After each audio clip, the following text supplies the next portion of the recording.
which is impossible. So it's really unfortunate for him to be the prime minister at this point of time. But also he was a relief person who was just in between of the Mr. Abe and new person. That's why he wasn't really getting good support from the party. Unfortunately, that's the outcome of the here we are now. I don't know who will be the prime minister next time, from next week or next few weeks, but nothing will change anyway. Japan is always Japan. Yeah. But people need to look more globally to. I mean, I understand anyone in any one country, if they feel like things aren't good, blame the prime minister. Well, look globally at how your country is doing relative to all the others to make it a more data-based assessment as to how well your country is doing. But I wonder with Japan, because they had the Olympics, so maybe people are also disappointed with how, that did not produce the economic returns. I mean, clearly it could not have been expected to produce the same kinds of returns that any other city or country would have experienced without COVID. But maybe that was just abysmal. And I think in the case of Thailand, yes, during the first two waves, we were rocking it, but I think this third wave is really what did him in, as well as just the economic impact that it's had on the vast majority of the population. So I just think that there are different factors for different countries. I think Trump paid for it, right? That's partly why he lost. So, and in Japan, one of the reasons they said is he went against the people. Most Japanese didn't want to have the Olympics, but he went ahead again. So maybe they are. It wasn't his choice. I guess, yes. But people just like to blame someone, right? All over the world, when things are not going well, they need to blame someone. So I guess, yeah. But also, yeah. But by investing in the Olympics, it's actually quite well understood that the country who hosts the Olympics generally benefits economically over the long term. It's just you don't see the economic, results immediately. It's not. It takes time because now Japan's in people's minds in a way that it wasn't prior to the Olympics. And then when they book a vacation a year from now, oh yeah, Japan, that seemed really nice. And then they go 2-3 years later, you're still reaping financial benefits from having hosted the Olympics. So Tomoko and Cheryl, anyway. Being in Japan, what are your thoughts on the geopolitics, some of the statements, the rhetoric about Taiwan, defense of Taiwan in the event of an attack? Like, do you think that has any role in this particular case? Or? Oh, that's interesting. Yeah. What role does the Taiwan? Because Taiwan's right next to there's some Japanese islands. Yeah. About the prime minister, people wanting to push the prime minister and the rising tensions in the South China Sea play into that. I don't think he has any impact on that decision anyway. Nothing is impacting on him about the resignation because it's just a matter of the internal politics. That's all. Yeah. Okay. So let's get into the headlines, shall we? Yes. Just very quickly, I just saw a breaking news that there was a mall attack in New Zealand. Yes. That's all. Was it what kind of attack was it?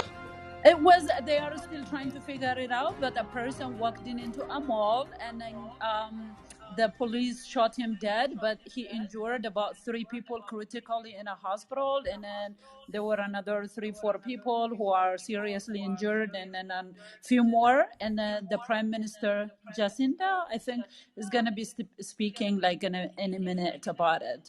So the only person they killed is the attacker in the mall. They think that maybe it might be like, one of those, rampages that just go to a mall and start shooting to people. That's what he did. And they don't know why. Yeah, there was also, sadly, nothing is getting reported out of Myanmar, but there was a series of bombs that went off right in the center of the financial district of the capital a few days ago.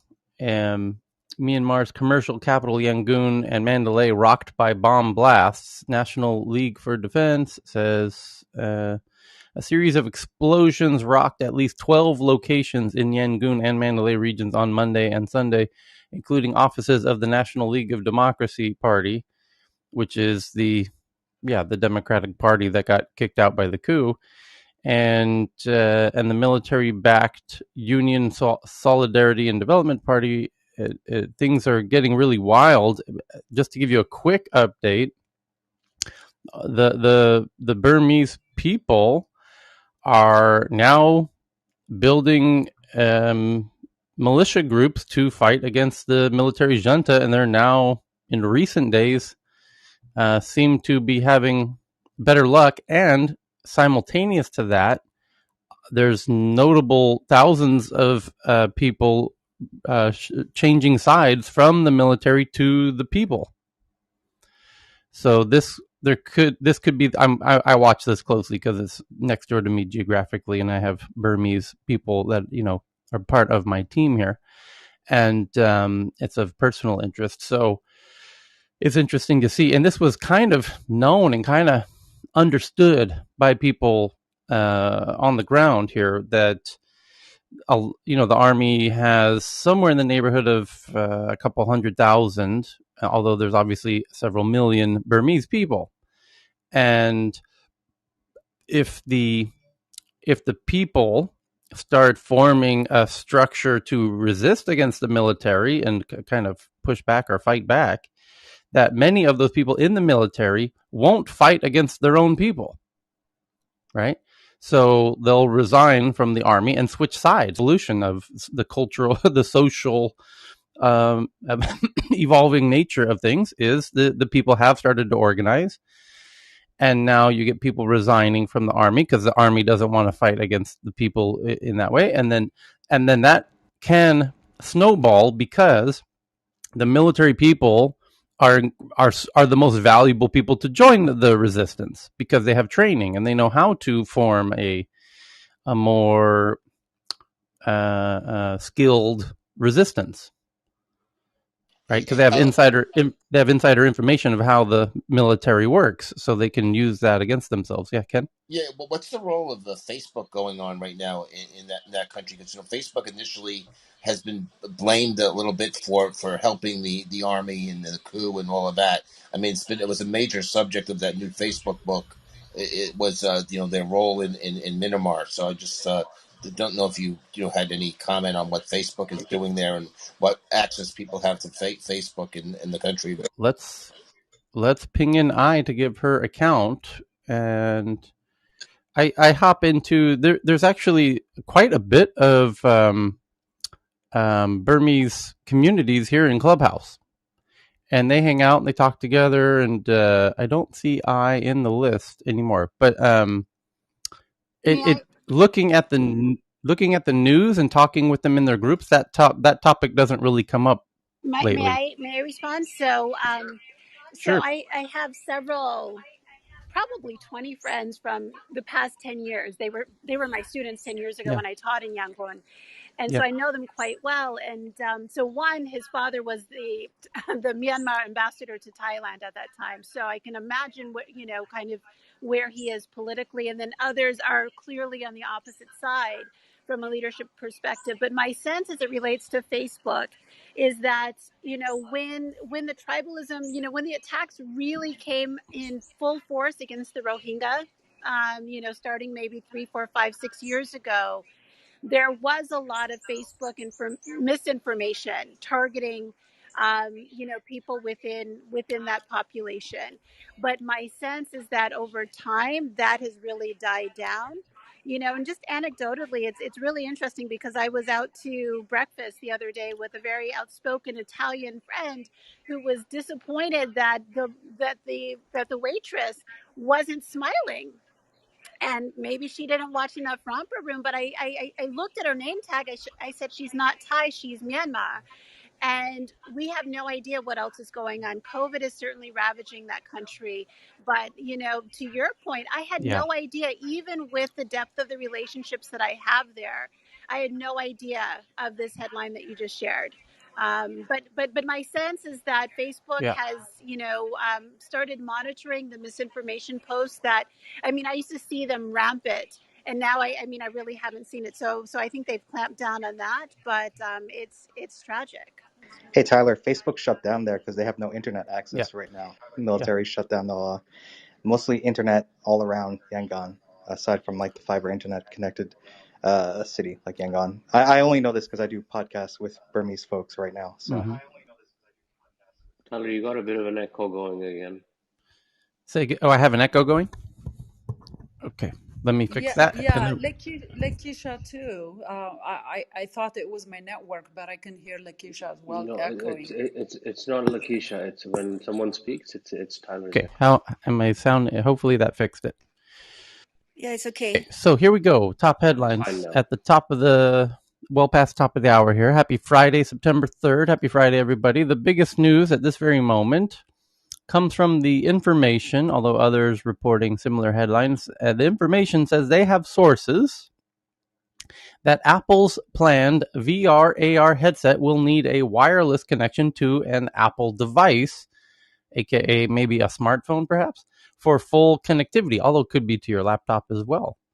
Actually, maybe even better to your laptop. And it's using I think I know what's going on here, it needs the UWB chip, the ultra wideband chip, to process all of the 3D rendering goodness inside of the headset. Apple's planned VR/AR headset will need a wireless connection to an Apple device like a phone or a laptop for full functionality. Apple completed work on VR/AR chips last year. New details of the custom chips designed by Apple for its forthcoming virtual reality and augmented reality headset indicate that it will need to be wirelessly tethered to a phone or a similar device for the most advanced features, just as early versions of the Apple Watch required users to carry their iPhone with them. Apple completed work last year on the chips, including the key system on a chip architecture, which has many different components of a device etched on a single piece of silicon. Said two people familiar with the situation. The system on a chip and two other Apple design chips for the headset hit a milestone known as the semiconductor industry as tape out, which means the physical designs of the chips are complete and ready for trial production. It's a key stage in the development of the headset, which The Information previously reported was expected to debut next year at the earliest, though Apple could push the release back even further. So it's coming. Excuse my ignorance, but doesn't that get solved with the because I'm not too familiar with chip technology. Doesn't that get solved, and how does the iPhone 13 play into that? For this is all about the radios. Those are going to consume the most power in your system, and that's where you need the battery size. And I think right now with the headset, they're probably limiting the size of the battery to limit the weight of the device on your head. Makes it challenging to keep on. So they're counting on the radio on your phone to give you that link to the internet, and basically also take advantage of the bigger battery in your phone. Otherwise, you'd have this big clunky thing on your head. Well, there's a lot of benefits to. You need some processors. You need some battery for those processors. Blah blah blah blah blah. You could try and put that all in a headset, and then that thing would get really heavy really quickly. Apple understands the user experience of that would kind of, be a big issue. So if you can remove as much weight as possible from the headset and delegate it to your phone, which you almost certainly have in your pocket anyways. So, but the beauty, of course, is that the headset, Apple has this ultra wideband wireless thing that they can do, UWB. And it's also utilized in another way with the if your phone is doing 3D scanning through the LiDAR camera on the other side of the phone, it would essentially you would want a laptop nearby to do all of the processing until they start issuing phones with like M1 chips next year or something like that. So we will see how this plays out, but this all makes perfect sense. That's all very logical that they would design it that way at the end of the day. Christian, welcome back. It's been a little minute. I wonder do you have any update on your EdTech efforts in Scandinavia? Hi Tyler. Hi everyone. There's a lot of things going on. We have now issued our own report from the Justice Department, or Justice Ombudsman, and I don't know the English term for that. Yeah. So we're basically suing the city for their behavior towards our initiative. Mm-hmm. So that's what's going on right now. Okay. And yeah, good to see you back. And just for those who don't know or don't remember, Christian's from Stockholm. He's very well known in our Stockholm technology ecosystem.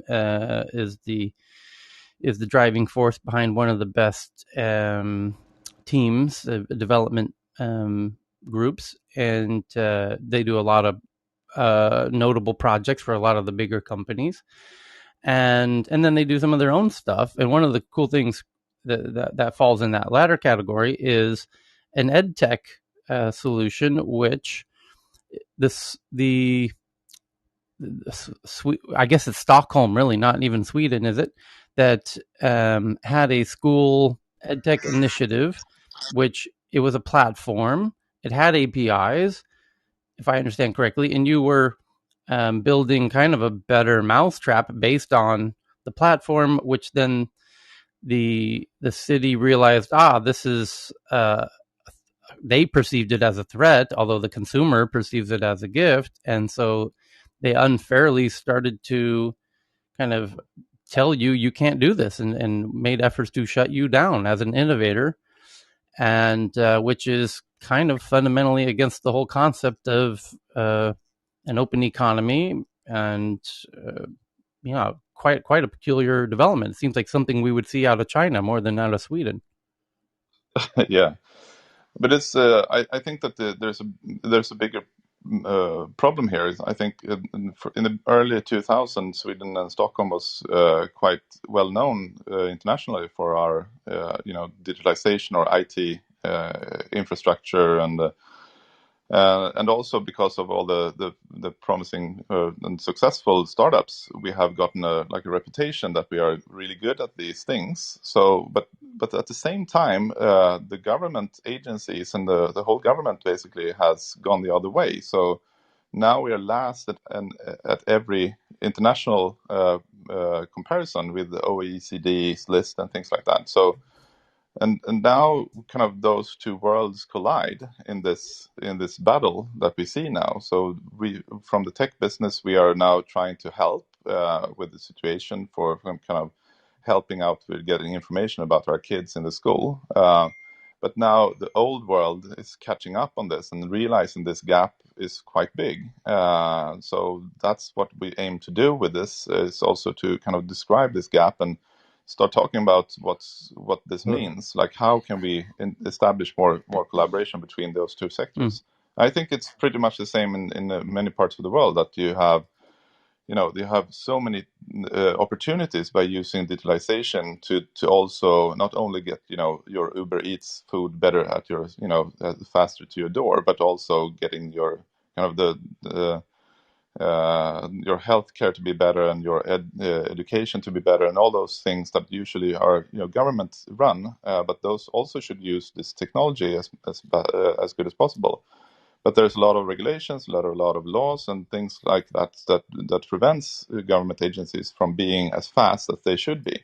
So I think this discussion now that can start from this example is pretty important, that we have in both political debate and things like that. So that's what's going on really from this. We are now having our own day on the Internet Dagarna, which is amazing. So we're going to get one whole day to talk about the politics and what an API is and this gap, how to bridge that. And so there's a lot of positive things that comes out from this project, actually. Cool. Okay, so the second biggest headline of the day is from Insider. They say they have sources that Amazon will launch its own TV featuring Alexa software built in, obviously, and without third-party manufacturer branding in the US. So it's a full-on, real, legit Amazon TV with its own logo and everything. But that just means it's, they've partnered with somebody in Shenzhen to make them a TV. But hey, Tyler, yes. I think I'm the one who sent you that article, and then I sent it to my brother, who is actually in the business. My younger brother was in the business of wholesaling TVs and did a lot of business with Amazon. And what he said to me is that TV is really just a Toshiba TV. That almost every Toshiba TV you see is really now an Amazon TV, and so all they're doing is taking the Toshiba TV and then actually acknowledging it's an Amazon TV and putting in the Amazon brand on it. He thinks it's very similar to most Toshiba TVs. Okay. Okay. So what? This is one of the biggest story. This is the second biggest story going. This is in my list of top stories of the day based on what's tweeted. So I haven't gone and looked at the tweets yet. But it says Amazon's planning to roll out its own TV. A U.S. launch is targeted for as soon as October. To get ready for Christmas. It has been in the works for almost 2 years. The product rollout has been beset with logistical bottlenecks. And the company already launched an Amazon Basics TV in India late last year. Amazon has also teamed up with other manufacturers to exclusively sell TVs with its Fire TV software built in, but those models have always carried the branding of manufacturers such as Toshiba. The U.S. launch, a closely guarded secret within the company, has been in the works for almost 2 years and involves teams from Amazon Devices and Lab 126. According to people familiar with the situation, they asked not to be identified discussing private matters. An Amazon spokesperson declined to comment. The release of Amazon's own TV would put the e-commerce giant in direct competition with other electronic companies, including Samsung, LG, and Sony, that in many cases sell through Amazon's online marketplace. The TVs, which will be Alexa-powered, are currently designed and manufactured by third parties, one of which was TCL, a fast-growing Chinese manufacturer that also made TVs for Alcatel and Samsung. One of the people familiar with the matter said, the models are expected to be big screen TVs in the range of 55 to 75 inches. They are due to be released as soon as October, but the rollout has been beset with logistical bottlenecks. Amazon's working on a separate TV that is designed in-house, according to another person familiar with the matter. Amazon's TV sold in India is manufactured in the country by Radiant Appliances and Electronics. It features a Fire TV operating system as well as Alexa voice controls. The 55-inch version currently sells for around $588, while a 50-inch costs about $500. While some customers have praised the TVs as a good value, multiple reviewers have complained the Amazon Basics logo flashes on the screen for 15 minutes before you can watch programming. What? Or that Alexa misfunctions. It's not the first time Amazon has stepped into the home electronics and appliance space with its own Amazon-labeled device. In 2018, Amazon released a series of Alexa-powered home devices, including a microwave oven, amplifier, and subwoofer. The goal is to make Alexa as ubiquitous as possible and easily accessible by placing it in areas where people spend the most time at home. Still, it's unclear how successful this seemingly scattershot approach has been for increasing Amazon engagement or Alexa's engagement. People familiar with the team say Alexa is still mostly used for simple functions like playing music or asking for time. There's long been speculation about when Apple, which has also been pouring billions into video streaming, might release its own TV. Apple co-founder Steve Jobs told biographer Walter Isaacson in 2011, 10 years ago, that he'd finally cracked how to make a great TV interface. Jobs died soon after. Now, a decade later, Amazon's beating Apple to the TV market. So, we shall see what Apple, whenever they do something that whatever Jobs was referring to, and this is well known by Apple fans, that Steve said that he had finally cracked the TV experience, and it's still a tightly guarded secret that hasn't, there's people still are confused as to what he was implying. But yeah, I think Alexa with the TV. Yeah, we'll see. Well, one interesting point is Amazon does have Amazon Prime Video, and I think they need to remind people of that. And it's part of having Amazon Prime's access. It's their competitor to Netflix and Hulu and whatever. I think people tend to forget that, and maybe this is a way to remind people of that as well. So. And also there's Apple TV and Roku, and I think they're just trying to get more in front with the device names. Yeah. Because Roku is going into very small right now, but they're going into original film production, so they're going to be competing with Amazon Prime, not just be a device manufacturer. Mm-hmm. Well, I think in terms of their overall market size, Amazon Prime doesn't have as wide of an international selection. So, with the U.S. membership living outside of the U.S., I see a list of movies, and probably a third of them, when I click on them, says that I'm not, that they're not available in my market. Whereas with Netflix, everything that I see on my menu is what I can access. So, and I don't know if it's just in terms of, the scope of how they've identified their target market, but it's definitely not global or as global at this point. Some of it may have to do with rights, Letitia. So like Amazon may not have everything like originally produced and they have output deals from studios, and they may be restricted to what countries they could put it on Amazon Prime, because those films may have other international output deals, where Netflix is doing a lot more of their own production. They can put it wherever they want. Yeah, good point. The next big story is from Reuters, who say they have sources that Reddit is seeking to hire investment bankers and lawyers ahead of an IPO that may occur as soon as early 2022, following a $10 billion valuation in August. And the operator of online message boards that became the go-to destination for day traders, meaning Wall Street Bets community, which is just one of many, many, many, many communities in Reddit, chasing this year's frenzy for so-called meme stocks, is seeking to hire investment bankers and lawyers for an IPO in New York. Two people familiar with the matter said on Thursday. Reddit was valued at $10 billion in private equity funding last month. And by the time of the IPO takes place early next year, Reddit hopes it will be valued at more than $15 billion. One of the sources says the sources cautioned that the timing and size of the IPO were subject to market conditions and asked not to be identified because you'll get in really deep shit for leaking this information. Although sometimes this is actually intentionally leaked by the insiders themselves. So who knows?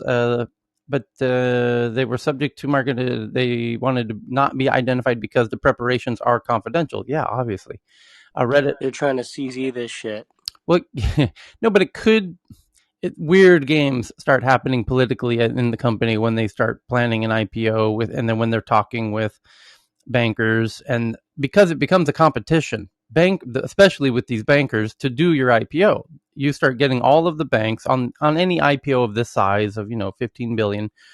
The banks start competing with each other to do your IPO and your roadshow and all that, because they make a considerable amount of money bringing you to the market, and so you start being wined and dined all the time. And so what might be happening is Reddit, this now is going to get the word out to all the bankers. All the bankers are going to see this, and now all of a sudden there's going to be a mad rush to take Reddit to the ball. So it's a really funny whole game that gets played during this particular phase of the company. So that's why I said sometimes it's intentionally leaked even. So the sources cautioned that the timing and the size of the IPO were subject. Reddit's move to hire advisors for its IPO was previously unreported. Obviously, in a recent interview with the New York Times, chief executive Steve Huffman has said the company was planning to go public, but had not decided on the timing. Again, there's that. So he gave a tiny hint then that, oh yeah, we're kind of open to it. Yeah, maybe so eventually. Yeah. That kind of tells me that this might be an insider leak. because he was already talking about, oh yeah, maybe we'll do something, and now there's another more official leak that we really are interested now. So maybe it's coming from inside. So Reddit was founded in 2005 by Steve Huffman and entrepreneur Alexis Ohanian. It became known for its niche discussion groups. Well, everyone knows what Reddit is. Come on. The San Francisco-based company saw explosive growth. However, as a result of retail investors flocking to its message boards at the start of the year for tips on trading, and this is an interesting point, that Reddit was indeed chugging along, doing nicely. And then this Wall Street Bets thing came along, and boom, I think it might have doubled the valuation of Reddit itself. The amount of marketing and PR value that Reddit got out of that Wall Street Bets, this community on Reddit is shaking Wall Street. I mean, those were the headlines for a week, more than a week, 2 weeks. My goodness, is that a tremendous amount of, PR, and how many people flocked into Reddit and got, caught up into Reddit. And what a beautiful coincidence that it was happening during COVID, when people had a lot of extra spare minutes of their day to commit to something like Reddit. So Reddit benefited tremendously as a result of, I would say, in part due to COVID itself, but more obviously due to this whole GameStop Wall Street Bet scenario. And now it's time to capitalize on it. But I say that because people always talk about Clubhouse and, is Clubhouse working? Is it not working? We don't know. It's like weird things happen that you can never anticipate that translate into very meaningful success for these social media type of apps. And Twitter was the same with the United flight landing in the Hudson. And people, that was a real catalyzing moment. And Paris Hilton sex tape, was for YouTube or whatever. There's weird things that these platforms, can't themselves orchestrate that have very meaningful inflection points for them. And that clearly Wall Street Bets was one such one for Reddit. Anyway, so Reddit has had roughly 52 million daily active users, over 100,000 communities as of October of last year. And 52 million daily active users, that's pretty good. Huffman has said it had gained millions of new users earlier this year during the height of trading frenzy. Yeah, the Wall Street Bets brought in millions of new users. But more recent user figures have not been released. The company makes most of its money through advertising, and it reported $100 million in advertising revenue in the second quarter, an almost threefold jump from the same period last year. Yes, because they started advertising on their own site to advertise on their site. So it's like a billboard that says advertise here. People didn't realize you could advertise on Reddit until Reddit started advertising themselves that you could advertise on Reddit. And that's why they had a threefold increase. So it's not just truly organic. So Reddit's biggest investors include Fidelity and Andreessen Horowitz and Sequoia Capital and Tencent. My God, that's kind of like 4 of the most powerful investors in tech globally. Online brokerage firm Robinhood, whose trading app also became popular with retail investors, capitalized on the meme stock frenzy of Wall Street Bets. Robinhood itself became a meme stock on Reddit, and its shares have risen roughly 28% since its stock market debut, which is kind of unrelated, honestly, but good for Reddit. Let's see if they do their IPO. Tyler, I was just wondering if that type of betting brings like the Wall Street greed that brought down like the 2008 economic crash. The GameStop is something similar. So I'm just wondering if it is really bringing added value and it's growing. That's really great. Or if it's just bringing that type of, virtual non-value, but betting on each other and sometimes even betting each other once actual investment. So I wonder if it is just that type of stuff that brought in the Wall Street stuff. Messi, you raise a really interesting point, because in the past 48 hours, the Reddit community leadership, we could call it, the kind of moderators of some of these large Reddit communities got together and turned their communities dark in a sort of unified protest, because they're unhappy about, I have a really strong point here I want to make. based on what Messi's just saying, which is Reddit. A lot of Redditors were unhappy about the amount of COVID denier communities and anti-vaxxer communities on Reddit, and they thought it's unhealthy, and they thought, this is a toxic place, and people are getting misinformed, and it's causing them to not get vaccinated. And Reddit, you need to take this seriously, and because people are not getting vaccinated because of the misinformation they're getting in your communities. And so they did this big open letter, and Reddit responded. The CEO himself responded and said, no, we're not going to touch that because the dissent and unpopular opinions are kind of at the core of what Reddit's about. So we're going to let that dog lie. And then as a response to the inaction to remove what they felt was this kind of misinformation, some very popular Reddit communities, with some of them with 10 million subscribers or members, decided to go dark. And a whole bunch of them, more than 100 of them.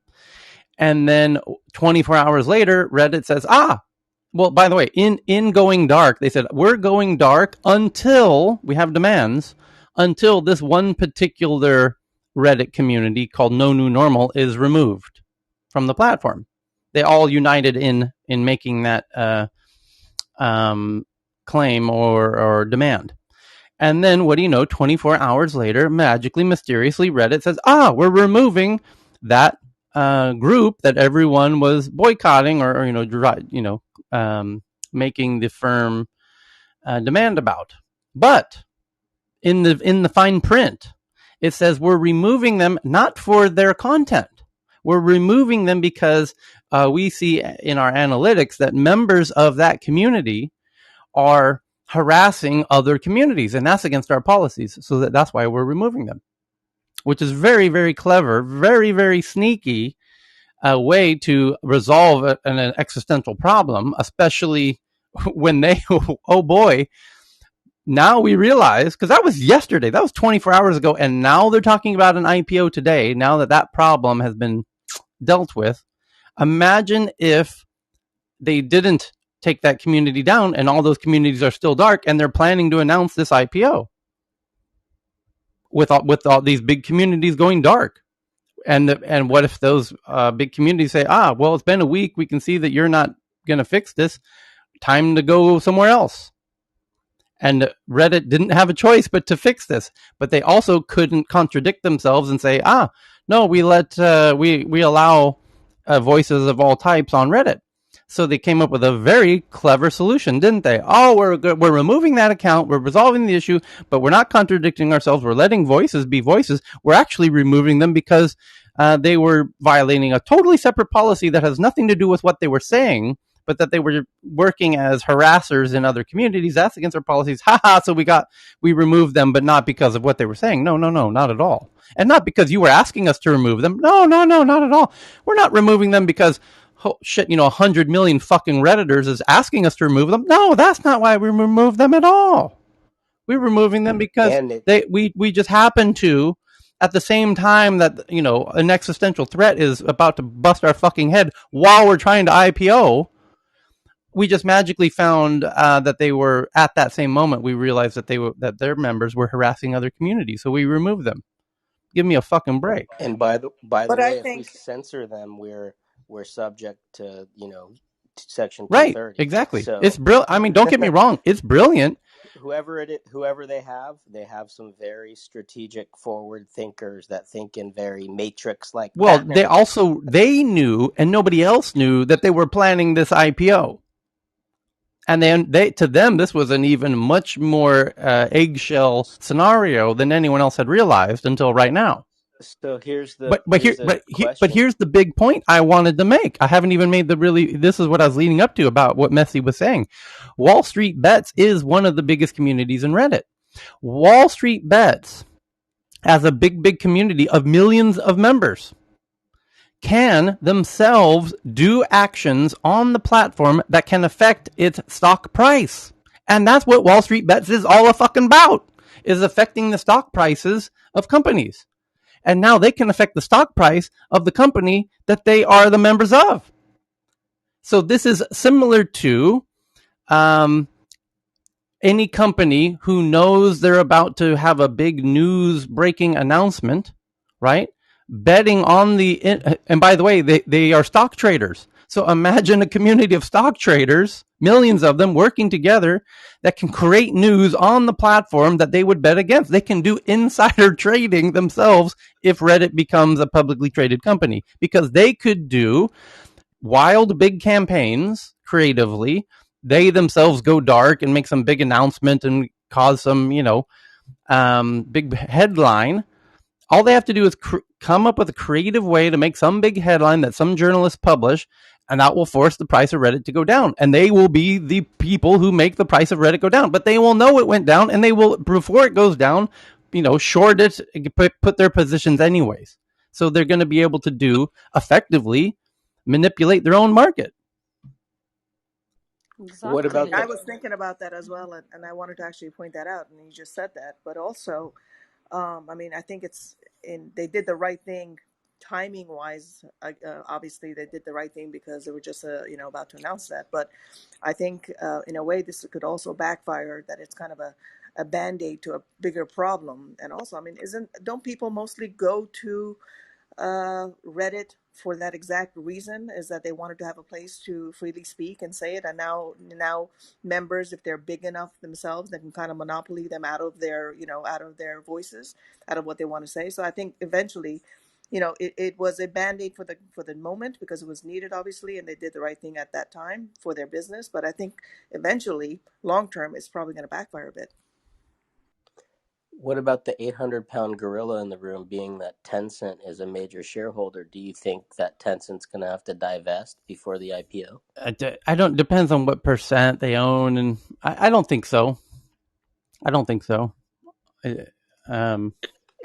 Really, there's probably no real sensitive Chinese data there. That's why. Yeah, I mean, I imagine it will cause a little investigation into if Reddit is, doing and what the relationship is with Tencent, and if there's any kind of data involved or whatever. So, what kind of influence Tencent has on their board or whatever. I'm sure there'll be a little look into that. But other than that, I don't think there's nothing that stops Chinese companies from investing in American companies, unless, although there was yesterday, boy, there was a really interesting one yesterday. That basically there's a Korean, is it an AI company or a chip? It was a chip company. There's a Korean chip company that's publicly listed in the U.S. and Chinese is trying to buy this Korean chip company. Chip companies are incredibly hot right now because everyone wants to build up their chip abilities. China most of all. So China buying this Korean chip company is not a surprise at all. Of course they want to do that. Everyone's trying to buy chip companies right now. Everyone desperately needs chips.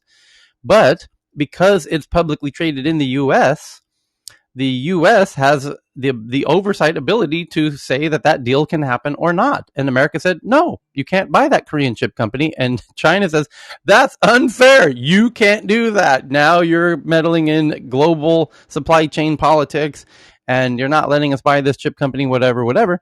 Turns out China did the exact same thing to the U.S. very recently, where they stopped the U.S. from buying a similar company. So it's this little tit for tat is going on. So it's, I don't know if it'll escalate to the point where they start stopping, Chinese companies from investing in before. No, there's nothing they can do now. But once they go public, we'll see what happens. But I don't suspect that'll be a big issue. So next big story is from CoinDesk that Dom Hoffman's loot with NFTs of random lists of items, ostensibly from a fantasy video game, had $46 million in sales in just 5 days, attaining a market cap of $180 million. The latest non-fungible token NFT craze is among the simplest and strangest yet. A random generated list. And hopefully May or Ben can help us understand what's going on with this one. A random generated list of items ostensibly intended for players of a fantasy video game in just 5 days.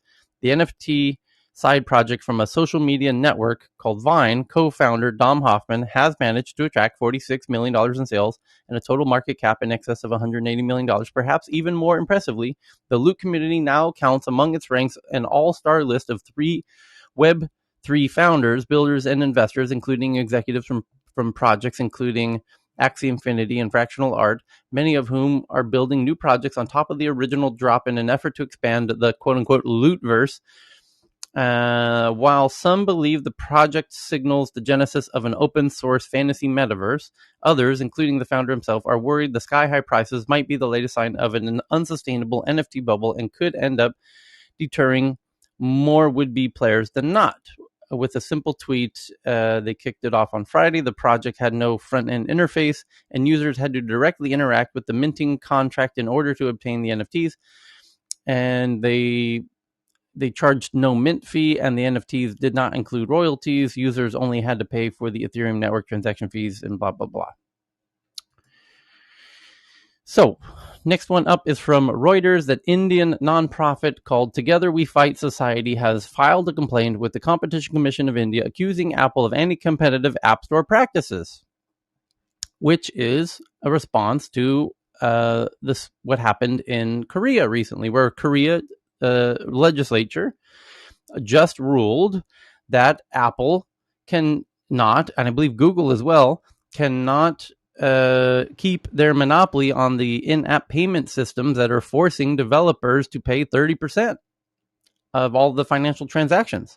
So Korea is basically saying, hey, stop taking 30% from our Korean apps, that the users can pay the apps directly, that you must allow other payment methods other than your own payment method that you control and that you take 30% of.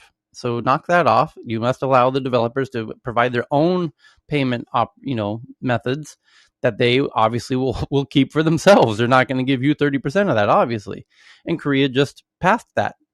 And now, 48 hours later, here's India doing exactly the same thing as some guy named Tyler Crowley, some guy who you might have heard of in tech news around the world, predicted exactly what happened in reading the Korean headline, that India would be very likely to be the next to do this, and very soon. And it was only 48 hours later, and here it is. India is doing it. So this is no surprise at all if you've realized that these countries are watching each other in these lawsuits and how they're fighting big tech. And just as India clearly was watching Korea, and everyone else is watching India, and if this passes, it's going to be a whole bunch of countries are now going to be, oh shit, you mean our apps in our country don't have to pay the 30% fine?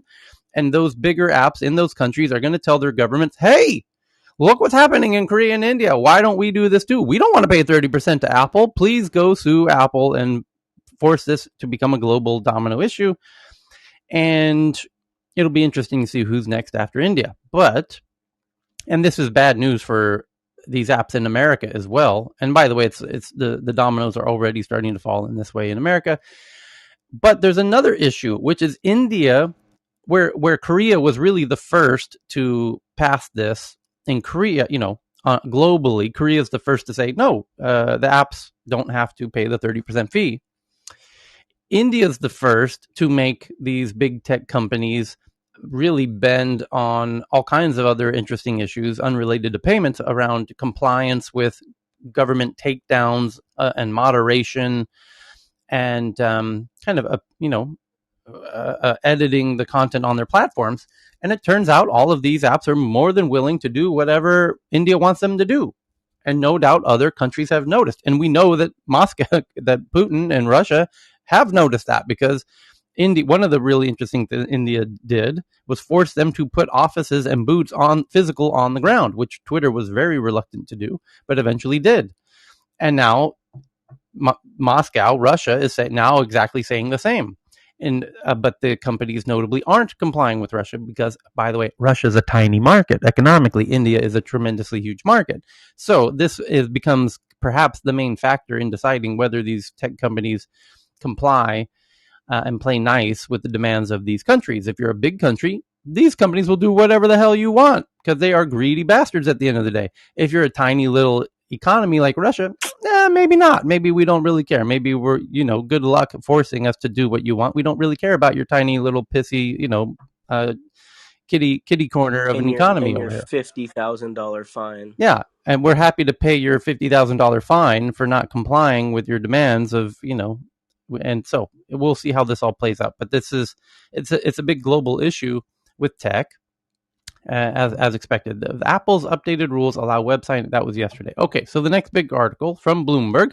Bloomberg says they have sources that Twitter is testing new privacy-focused tools, including archiving and hiding old tweets and editing follower lists as part of a social privacy push. So you can reduce your anxiety that people can see who you're following or who's following you and your old tweets, and you can now archive and hide your old tweets without actually deleting them, and etc. Well, by the way, that might be relevant, especially if you're running for a political office or have any aspirations.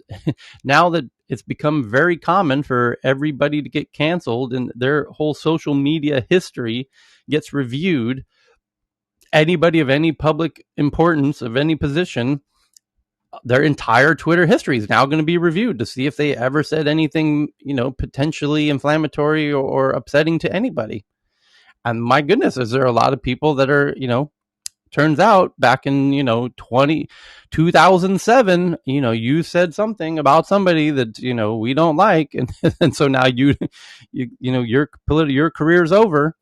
And maybe that's why This is gonna haunt me, but so on Facebook I let the memories, like you get a daily memory. I let that come up, and then I go through like all the memories on that day, and it allows me to like pull out some, questionable comments and stuff. And yeah, but you're right, it's just so troublesome, like you never know what you say a long time ago that was not offensive at the time but is now, right. But this is my point of this Twitter new functionality of hiding old tweets and hiding and archiving old tweets without deleting them. That's quite interesting. I wonder what appears, because what happens is people, of course, are deleting their old tweets that they think might be offensive. And now people can take a screenshot and say, this tweet was deleted. What happens if it's archived or hidden? What does it show then? That'll be interesting to see. So the next big article is from Protocol. It says, following Texas's abortion law, tech companies could face suits over providing on-demand rides to clinics. Subpoenas requesting user data. Oh, shit. Oh, no. Oh, what a shit show. Oh, my goodness. Because these abortions are happening in particular geographies. So if the Uber data, the ride history data could become, because there's now rewards of $10,000 if you can tell the Texas government who's planning an abortion. So it's inspiring everybody to become an investigative journalist or a detective. And this Uber data could become very valuable data in figuring out who's getting abortions based on they're going to some family planning clinic. So that's why the headline says, yes, tech companies could face suits over providing on-demand rides to clinics. So Uber, they're implying that Uber and Lyft could get in trouble for even driving people to the clinics. That's Texas. Y'all fucking crazy now, Texas. Now you're getting really fucking wacky here. So where's my where is my privacy? Like, I mean, if I'm a person going to visit somebody in a mental institution, they want to know. If I'm going somewhere, isn't that really invasion of privacy? Really? So Greg Abbott, who's the governor of Texas, says business and people are leaving California for states like Texas. Texas is greater than California. Innovation, not regulation, and taxes. So let's see. I got to read this article here. Let's see what this says. With the Supreme Court deciding not to block the Texas effective ban on abortion this week, fears have been rightly focused on the people in Texas who will be almost entirely barred from receiving an abortion in the state, and the providers who will face grave legal consequences for continuing to provide services there. But the law's constitution creates a far broader surface area of risk than even that, enabling anyone to be sued, knowingly or unknowingly, aiding and abetting the quote-unquote performance or inducement of an abortion. So if you're aiding in the performance of an abortion, then you, as Uber, you were aiding that. This is getting ridiculous. The Uber had no idea this person was doing that, and then they'll say, no, you did know. They asked for a ride to a health clinic. As some if they want to play those games, we'll just say, well, Texas, you provided the road. As some have pointed out, that tie could be as indirect as an Uber driver giving a woman a ride to a clinic. Uber is not alone among tech companies in having to figure out a response to this bill, because now the tech sector's many social media platforms, messaging platforms, fundraising platforms, and more will have to decide what they will do if, in the process of one of these lawsuits, they receive a legal request for user data. Good question. How will Facebook respond to a subpoena requesting the IP address of an abortion rights group administrator who's been fundraising on the platform? What will Google do if they receive a demand for information on the name and email address of an advertiser targeting Texas women with information on how to obtain an abortion? Tech platforms such as Facebook or Google have legal protection under Section 230 for content they host, but that doesn't mean they won't face excruciating decisions about whether to comply with subpoenas for user data, the sort of orders they comply with in lots of other legal cases today. This law could lead to an explosion of court requests for user data from tech companies that hold troves of it, says Evan Greer, director of the digital rights group Fight for the Future. I could see it being abused by anti-abortion groups who could potentially use the discovery process in civil lawsuit to demand sensitive information about people and organizations providing reproductive justice services and information. There are broader questions of corporate responsibility for tech companies to answer, too. When Indiana passed a law allowing businesses to deny service to same-sex couples, Mark Benioff canceled all Salesforce business in the state. When North Carolina passed its infamous bathroom bill, PayPal canceled plans to hire 400 people in the new facility in Charlotte. Will the industry's calculus be the same now that rights of women are being curbed, not in Indiana or North Carolina, but in the country's second largest state, home to what some have hailed the next Silicon Valley? Oh, what a great question. What about all these tech companies? Apple's planning to open a new campus in Texas, but Texas doesn't allow... this is not going to go well. There's already news that some tech companies have canceled events in Texas next year. It's not going to go well. So check this out. So far, Elon Musk, who made a big show of moving to Texas this year, summed up his thoughts in a tweet. In general, I believe the government should rarely impose its will upon the people, and when doing so should aspire to maximize their cumulative happiness. That said, I would prefer to stay out of politics. Yeah, now would be a good time to stay out of politics, because Texas is not staying out of politics. They just pushed it's funny. The issue, whatever the hot political issue of the day is, and they're different in every country around the world, and even within the U.S., they're different from state to state. But this issue of, their rights of people, about who's able to do what, and who's, a victim, and who's has privilege, and who, America lately has gotten kind of into really interesting nuances around, who has rights and who doesn't, blah, blah, blah. And those were really good examples that they raised in this previous article about Indiana and the same-sex couples, and tech stood up and said, Indiana, you cannot deny the LGBT community equal, rights. And Salesforce pulled out. And North Carolina had a similar issue around the bathroom bill, and it leads PayPal to say, no, we don't stand for that. We're standing up with the LGBTQ community, and we don't approve this bathroom bill, so we're pulling out. So the female community is far larger than the LGBTQ community by a very large margin, by about 50x.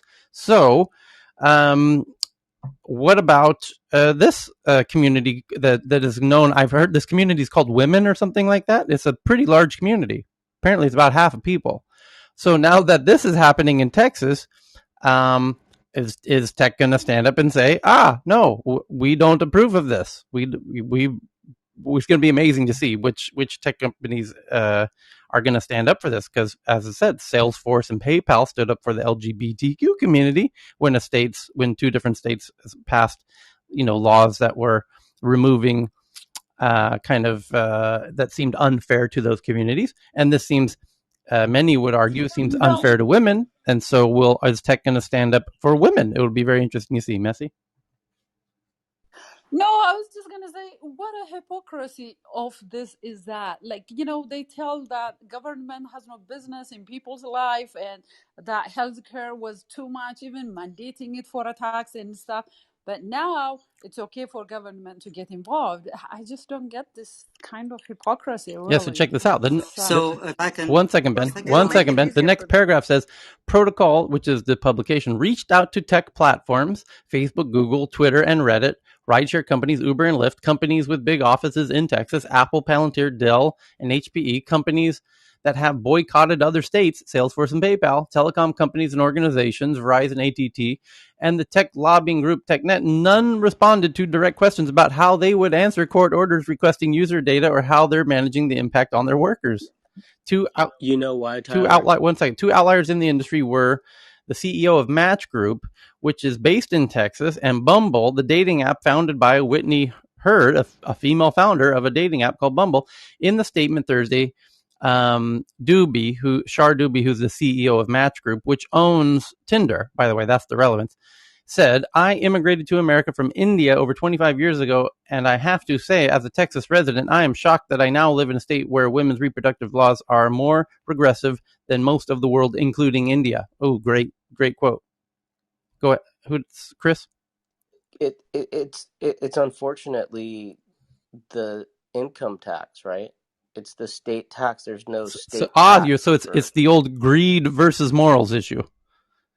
Yeah, it's like, they talk a good game. They want to say they're all about ethics and morals, but ultimately it's the bottom line. Until it's the bottom line. So, Ben, you were trying to jump in. Sorry.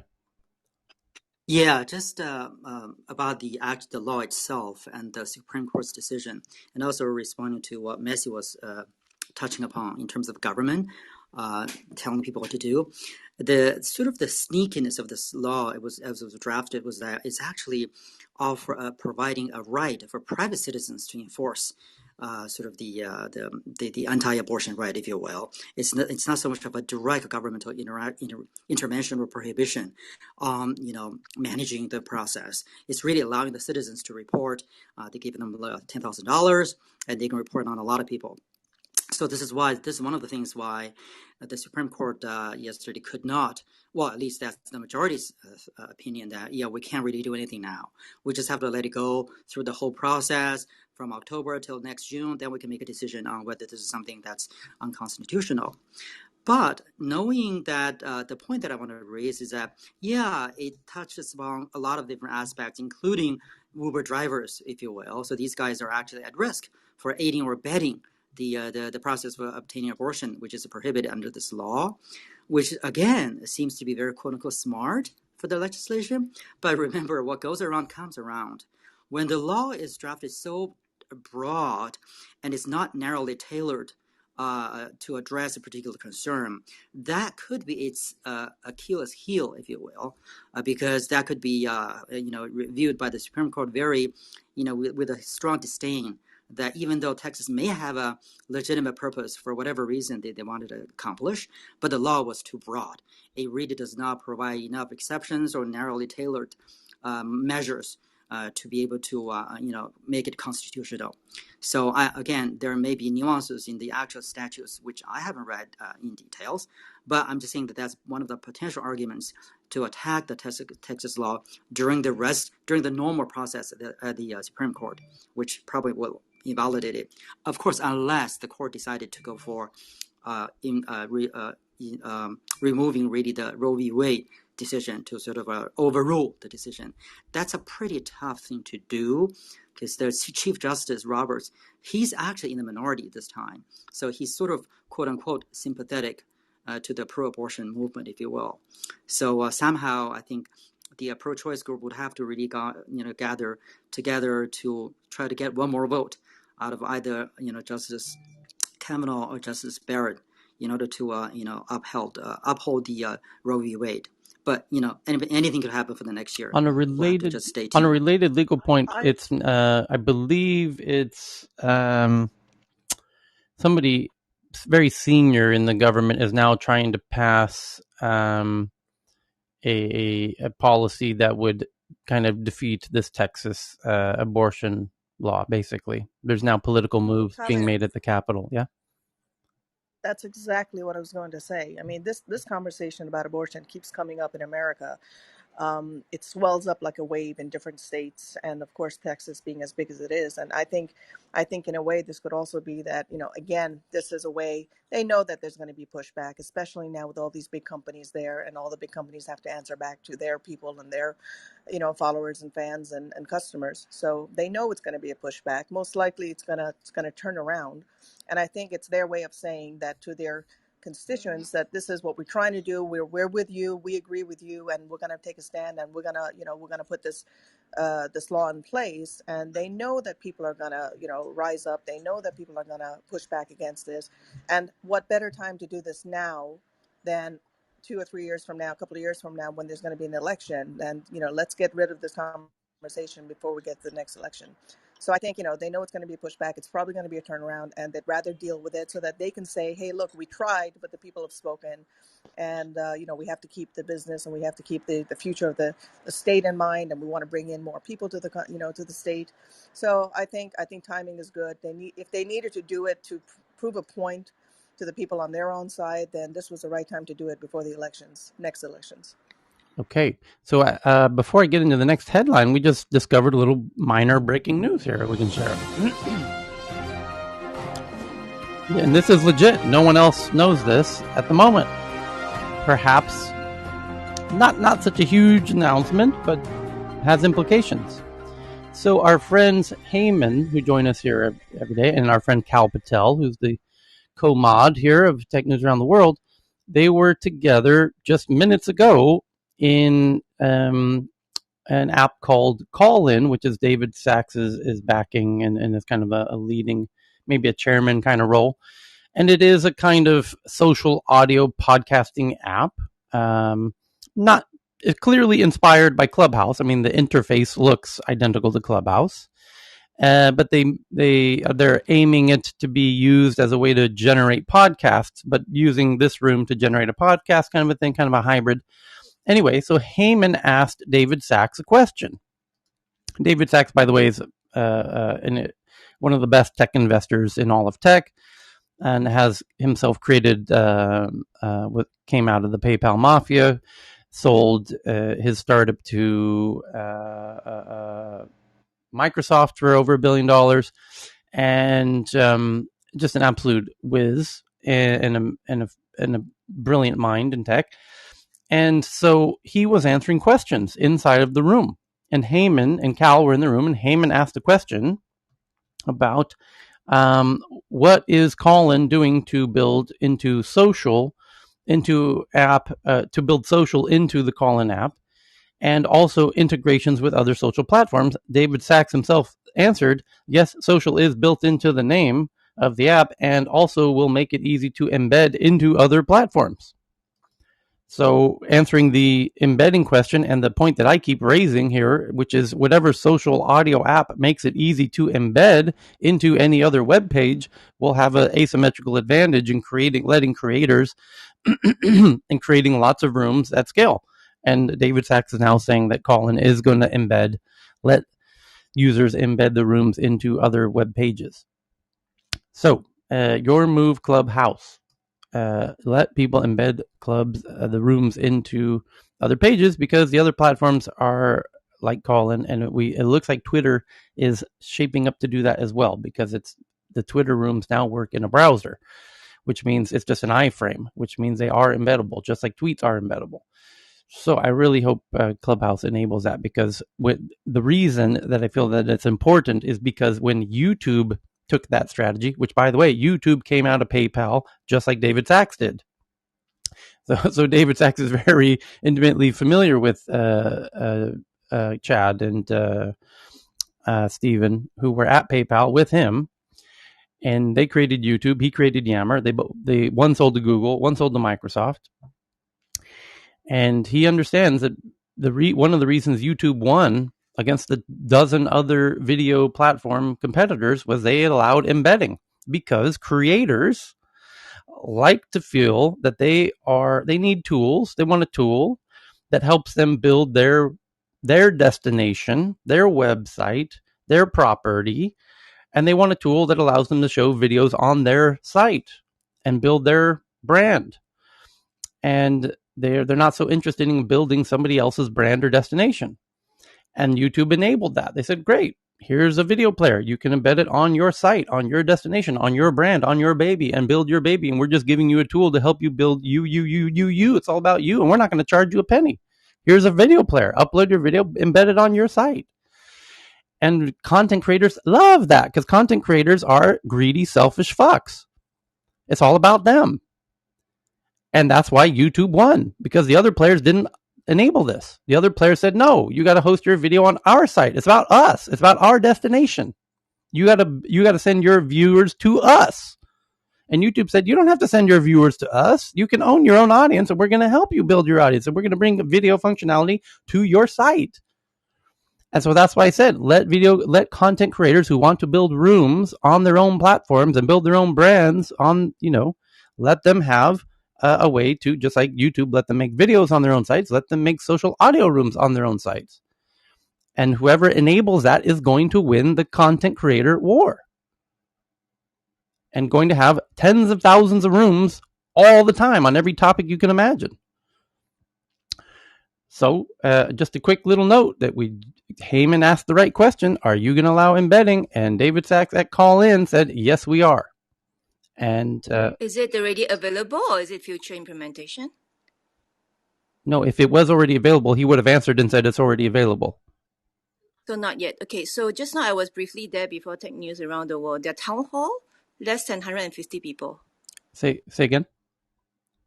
I was there briefly before the Tech News Around the World started. Yes.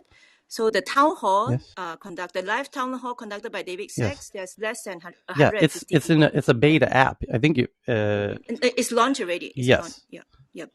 Call-in is still, nobody has heard of Call-in. Unless you're a friend of David Sachs, you probably haven't used it. Yep. Whoever is interested, you can go to the App Store now to download. No, Clubhouse has a policy of not sending people out of Clubhouse. You will be permanently banned from Clubhouse if you do that, Cheryl. Do you know that Heyman has been doing like dual? Been doing what? Cheryl. I say no. I mean, he has been. No, I mean he sent it to us offline, not in this app. Okay, it has been concurrent. It's been concurrent for a while. But I don't think we should. You're allowed to host rooms in. No. Cheryl, you're allowed. Please understand, because you're going to get banned from this app right now. No, Cheryl, you need to stop talking, because you need to understand. The point, okay. Cheryl, I'm just going to move you to the audience for your own safety here, because you're about to get banned from the app. You're not allowed to promote other destinations while you're in a Clubhouse room. That's the policy of Clubhouse. So, you can say other apps exist, and you can host other rooms in other apps, but don't promote other rooms and other apps in this app. That's against Clubhouse's policy. You will be banned from Clubhouse for doing that. So when people were discussing when greenhouses started, they were discussing it in Clubhouse, but apparently they didn't promote it because there was a lot of rooms discussing about greenhouse. I remember I was. You can't say go get it though. That's the thing. Okay. You can't say I have a room going on over there. Go over there. You can't drive traffic from one app to another, and that's just common decency. You don't come in here and start telling the audience to go to another location. Whether or not it's a policy of the app, that's just being a shitbag person to do that. So don't Thank you. don't promote rooms in other apps and try and drive traffic from this app to another app. You're basically stealing their audience. Yes. What? I remember like when it started, and I didn't know even what was going on, but there were rooms saying that, okay, let's have like, happy hours in greenhouse and stuff. I mean, I heard those things so that's why I'm a bit confused. Yeah. There's nothing to be confused about. What the confusion is, not everybody who does something bad will get caught every time. Okay, bring me up now. You're already up, Cheryl. We hear you, Cheryl. No, I'm not up there. I'm not happy. You are. Okay, anyway, Cheryl. Let me tell you, I haven't finished my user experience. Yeah. You want to hear? No, you can DM it to me. Yeah. So then, Clubhouse will be happy to hear my user experience. I still prefer Clubhouse. Okay. So the next big story here is from Wall Street Journal that Ireland's Data Protection Commission, on behalf of the EU, fines WhatsApp €225 million for privacy violations, the second largest fine under the GDPR. WhatsApp, of course, will appeal. And New York Times version of the headline says Justice Department is said to accelerate Google ad. Oh, that's a separate article. Facebook WhatsApp is fined for breaking the EU's data privacy law, the GDPR, because WhatsApp, I have to imagine, is basically data sharing with Facebook, which is the mother app. And this is kind of obvious, but it's not legal in the EU based on GDPR. And they broke GDPR rules. And they're an American company, but they were operating in the EU. And the EU says, we don't care where you're from. This is the rules with how data can be managed and used inside of the EU. And if you violate it, we're going to fine you. And WhatsApp violated it. And now they're being fined about $270 million. Regulators say the chat service unit failed to disclose fully how it collected and shared data about its users. Wall Street Journal, you have a typo. On your second paragraph in the story, you say the second large EU privacy fine. You mean the second largest EU privacy fine against U.S. tech company in 2 months was issued Thursday by Ireland's Data Protection on behalf of the board representing all of the EU counterparts. It came as part of the decision that found that WhatsApp didn't live up to requirements to tell Europeans how their personal information is gathered and used, including regarding the sharing of their information with other Facebook units. Exactly. A spokesman for WhatsApp said it would appeal. We disagree with the decision today regarding the transparency we provided to people in 2018, and the penalties are entirely disproportionate, the spokesperson said, adding that the unit has worked to ensure the information we provide is transparent and comprehensive. Under the GDPR, Thursday's decision can be appealed in Irish courts, but also directly with the EU's Court of Justice because it has made based on a vote of a board representing all EU privacy regulators. The WhatsApp decision is the latest in a wave of enforcement from EU regulators and comes after activists have complained that Europe's application of GDPR has been too slow and weak. Ireland's privacy regulator says more decisions are in the works. Thursday fine represents less than 1% of Facebook's 2020 profits, in the second largest since the regulators began enforcing GDPR. It comes nearly 2 months after Luxembourg fined Amazon a record-setting €746 million for GDPR violations related to its use of consumer data in advertising. Until the Amazon fine, the largest penalty under GDPR had been a €50 million fine against Google from France's privacy regulator in 2019, according to some lawyers. So they're making examples out of big tech on violations of data. And now it's... In fact, if it's 1%, actually it could be a good deal. It could go up to 4% in some jurisdictions. Well, we'll see what the appeal process has in store for WhatsApp and Facebook. So the next one's from The Verge, and this is unfortunate. General Motors says it's temporarily halting production at 6 of its North American factories due to the global chip shortage. The situation remains complex and very fluid. General Motors, parent company of Chevrolet, GM, Cadillac, Buick, said it was temporarily halting production of their vehicles. And so yesterday, it was a Chinese car company called NIO and Hyundai are halting production due to chips. Today it's General Motors, which is Chevrolet, Cadillac, Buick, and others. Another day, another major car company shutting down production. And this is important because lots and lots of gadgets and products require chips. Most gadgets and products that require chips, like hair dryers and shit, are not that expensive. They don't actually have a meaningful impact on the fucking economy of a country. But a car is a product that requires chips. And if cars are not able to be sold, that does have a meaningful impact on the country's gross domestic product, the GDP of a country. Germany specifically is very dependent on the cars and the sales of cars. And those cars are dependent on chips. The hair dryers and TVs and body weight scales and drones and, blenders and all the other things that require chips, those don't actually have a meaningful impact on a country's GDP.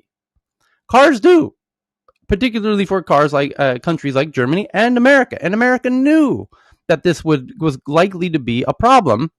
When we realized that there was going to be a global chip shortage, there was an emergency meeting called at the White House with Biden and the big chip, the CEO of Intel and all the AMD, everyone flew in to meet with Uncle Joe. And the conclusion from that was we need to protect the cars at all costs because fuck the hair dryers, fuck the blenders and the TVs and the microwaves and the refrigerators. That don't matter. That's not going to affect the economy of America if we have to stop producing, refrigerators with chips. We can make unsmart refrigerators. We can make unsmart hair dryers. So, but these cars need these chips. And if we can't make these cars, that will affect our actual country's economy. And now that's what's happening. We've now reached that point where the car companies are shutting down. And this is going to be a huge issue. This is going to affect the economy. So Tyler, well, one approach would be, lane changing, rear view mirror, whatever. Get rid of them. Right. Get rid of those smart features. Let's go back to unsmart cars. Older version of the cars. In fact, let's go back to rolled out windows and push button radios. So the thing is, go ahead. It's about emissions as well, though. So that we got so used to using electronics to make cars so much more efficient and better with ignitions, fuel injection, all that type of thing, that I think that would be something that would be interesting to try and roll back. That would be pretty hard. Yeah, going back to carburetors, it's the engine management system. They're so complex now. They're all computer based. Back in the old days, your engine, and Tyler, you're going to appreciate this. Your engine actually had a distributor cap that was linked to your motor, and so every time your motor turned, you'd get spark that generated, and it was synchronized, with the car. Now the cars have a computer that handles everything, and it's all variable. And so, unfortunately, your motor won't run itself anymore. It's not a self-sustaining process. It's a computer that sustains it. Engines aren't supposed to work that way. Engines are literally give them gas and they'll run forever. And so we've departed from that, and it's mostly those systems. Those are heavily.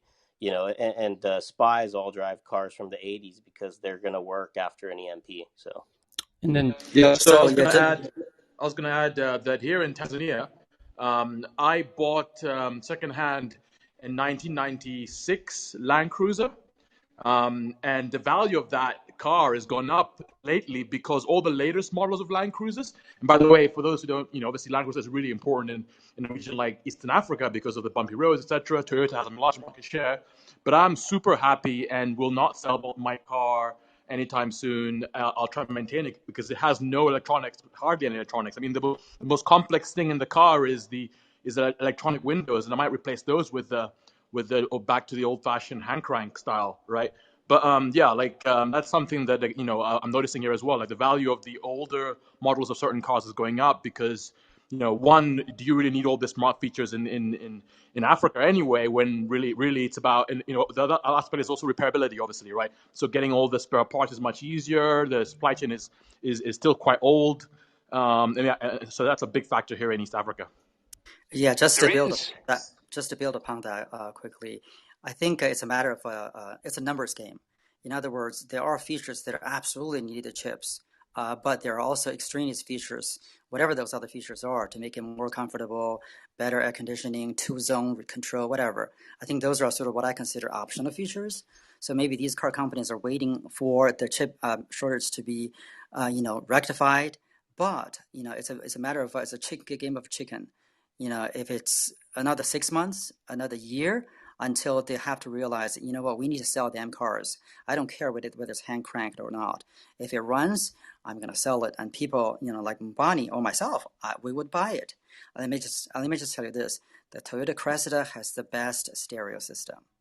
Okay, the Tesla's Roadster just delayed to 2023, and so did their Cybertruck. Just got pushed back, which I'm on the waiting list for myself. So it's even Tesla's impacted as well, but they didn't really name the chip shortage, but it's the chip shortage. So the next big headlines from The Verge. The game site data shows a dip in Twitch viewership on Wednesday, possibly 5 to 15%, as some streamers created a campaign called A Day Off of Twitch to bring awareness to hate raids.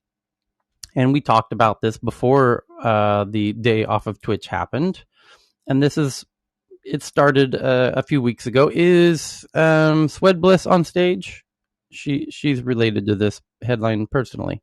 Anyway, so Twitch recently, about 2 weeks ago, the streamers, these are people who stream their video gameplay and people who watch them, and it's a significant millions of people who do this, and people make a living doing this as well.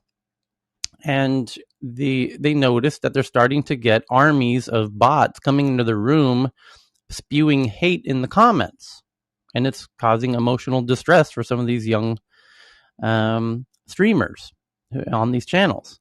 And so to bring attention to it, they decided to take a day off of Twitch. And now the report is that on Wednesday, there was a drop between 5 and 15% in viewership on Twitch as a platform. So if they did it for a week, well, that then it might get Twitch kind of... The issue is, will Twitch act to address this issue or not? And should they? And, you could have a healthy debate around that. So if it's going to cause people to leave the app, then of course they should. And then the question is, who's really behind this? Who's causing this?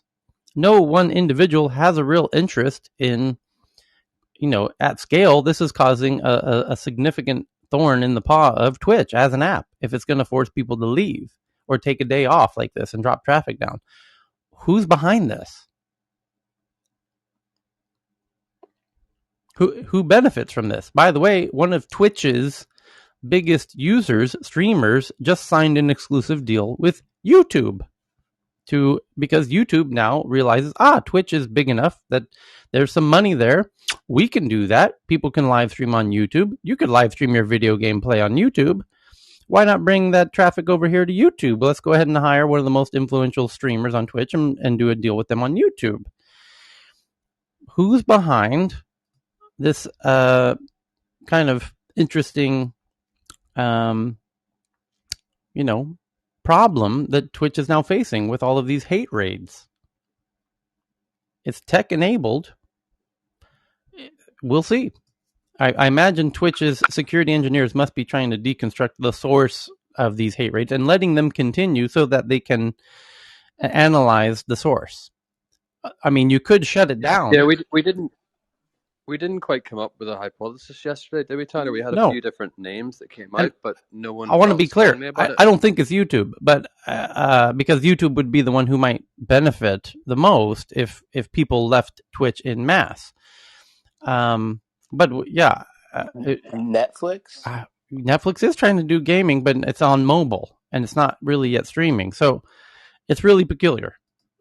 Anyway, Apple begins prompting iOS 15 users for consent to enable personalized ads for their Apple ID. Told you. Well, we knew this was coming because they hired Antonio, who used to be a big boss at Facebook's ad network, and Facebook as a company is based on their ad network. So Antonio, who used to be very active here in Clubhouse, by the way, in the, what's the name of that room?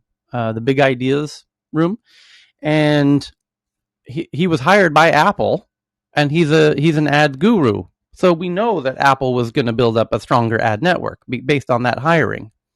And that hiring became very publicly known because he was fired on his first day on the job, basically. Because some team members at Apple said, we don't like this guy because he wrote a book 5 years ago, which was a New York Times bestseller. And in that book on page, 255, he has a paragraph where he refers to the women of the Bay Area in a very unflattering way. So we made a signature collection and we don't want to work with him. And so he was told, sorry, we're not going to have you work here at Apple after all, because some people would feel uncomfortable with you working here. So, but that in that revelation, in those headlines, we came to understand, Apple's hiring an ad guru who used to run Facebook's ads. So clearly they're going to build up their ad network. And now we have another headline that finally is actually here.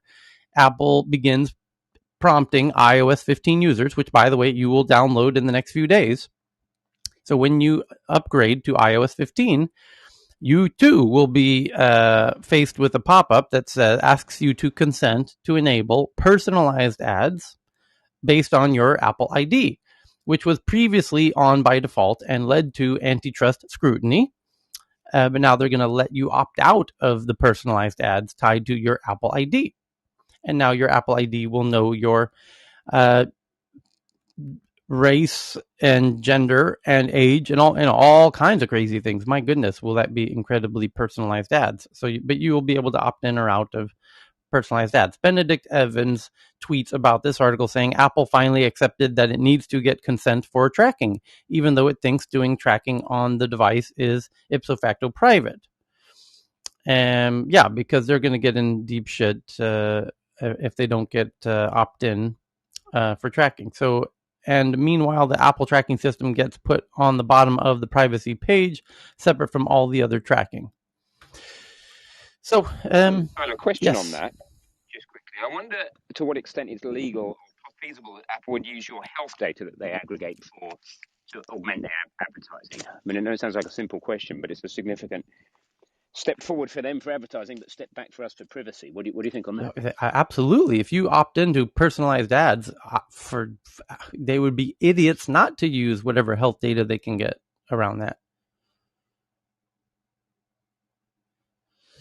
Simple enough. Yeah. Why wouldn't they? You've opted in to let them, use your data to give you ads, and that your smart watch data is perhaps some of the most juicy data they can use to personalize your ads.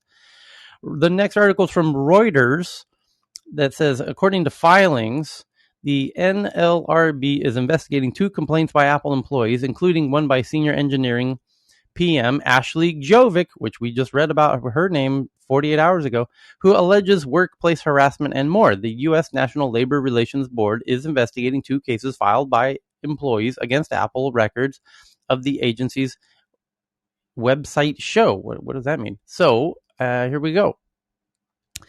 U.S. The charges filed on August 26th, so last week, and September 1, so 2 days ago, are being viewed by the U.S. National Labor Relations Board in Oakland, California, not far from Apple HQ. The agency declined to comment.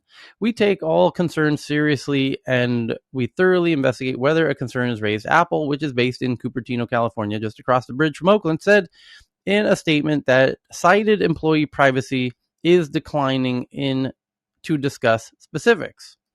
Ashley Jovic, who took to Twitter herself 3 days ago, complaining and expressing her dismay with the issues at Apple, which we read in real time as they were, just an hour after she tweeted them. So Ashley, a senior engineer program manager at Apple, told Reuters and everyone who follows on Twitter that now she's saying she filed the August 26th charge, which cites harassment by a manager, reduction of responsibilities, and increases in unfavorable work, among other complaints. Increases in unfavorable work. We did joke yesterday, did we not, that these team members at Apple who become squeaky wheels will be assigned very unflattering tasks within the Apple ecosystem. Working the Genius Bar, perhaps. But So Ashley, I believe, was the person on. Was this the lady who was accusing her boss of kind of sexist comments? Let's see. Let's go to her Twitter account here. Here she is. Senior engineering program manager, not fired yet, she says on her Twitter bio. She's got a sense of humor. For everyone trying to catch up on my Apple saga, I gathered the major tweets and articles so far here. So she has her own blog called ashleygijovic.com. And she's retweeting out the article we're just reading now. But is she the one who who her boss told her she did a better job during her pitch? It looks like she is. Is this the article I'm looking for? Basically, where it was actually very constructive feedback, and took it the wrong way. I think this was her. Yeah, her boss gave her constructive feedback that she did a better job of being more authoritative in her delivery and in her tone when she was giving a presentation, and then she interpreted that as kind of sexism, and then she was doing it publicly, and she raised the issue with Apple. I believe this was Ashley that we saw this. Somebody at Apple was doing this, and she raised the issue with, internally in Apple, and Apple said, this isn't a problem. Why are you sharing these screenshots of your conversation with your boss to us? He's just telling you did a good job.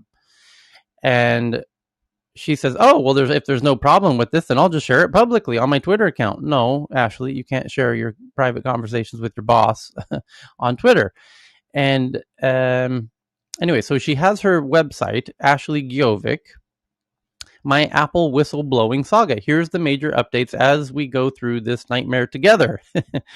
And my public statements and news coverage, complaints, interviews. So she outlines every interview and dates them all. And then she's making a nice blog post out of all of this. And she feels she's whistleblowing. And she's sharing even her internal emails with Apple about how did Apple employee retaliations respond? Did they gaslight? Of course. But do they? And she's tweeting and then taking screenshots of her tweet and keeping it on a blog in a kind of chronological order. I imagine Ashley doesn't have a lawyer, because any lawyer would tell her to stop this kind of behavior immediately. I mean, and it's just so again, I'm not justifying anybody's behavior, but, whistleblow about crimes against, other people, about the Uyghurs, I get it, but, about how you feel pissed off, that's kind of immature. So, oh my goodness, she's really got a whole lot of content on this blog, which more than we could cover in 3 hours of tech news, believe it or not. That's a whole lot of content. Ashley's been very busy on her blog. There's a whole lot of screenshots of tweets and instant messages between her and her boss. That's company communications, which you signed a non-disclosure agreement about, Ashley. So I'm really curious what you're thinking here from a legal standpoint by disclosing things you've signed a contract saying you can't disclose. Ashley's pissed. Yeah, Ashley's on a rampage. I don't think this is going to work out the way you think it's going to work out, Ashley. So, but I will tweet out Ashley's blog so you can have a nice deep dive into that fun dumpster fire. So the next article is, but the headline today from Reuters is that the National Labor Relations Board is investigating 2 cases filed by employees against Apple. So Ashley jumped over to Oakland, where she might even live in Oakland, and the National Labor Relations Board apparently is based in Oakland, and so she filed a complaint against her employer, Apple. And maybe a lawyer is advising her to do that. This is really wild. Apparently Apple, so Ashley says on Twitter, apparently Apple already assigned a team of lawyers to my case. 2 partners and 1 associate. The partners specialize in defending leading companies against whistleblowers and provide strategy on union avoidance. The association, really peculiar. We'll no doubt there'll be more headlines in days to come about that. So the next one's from CoinDesk, that a dog meme NFT that sold for $4 million in June is now valued at $225 million after it was fractionalized into nearly 17 billion tokens and sold in a one-day auction. Just 3 months after an NFT representing an image of the original Shiba Inu Dogecoin meme sold for $4 million, now the combined fractional ownership, they've turned it into a coin, and the combined economy of that coin is now $225 million, making it perhaps the most valuable NFT. The next one's from VentureBeat, that Facebook Gaming expands its program that lets streamers play some copyrighted music during live streams from 1,000 streamers to 100,000 streamers.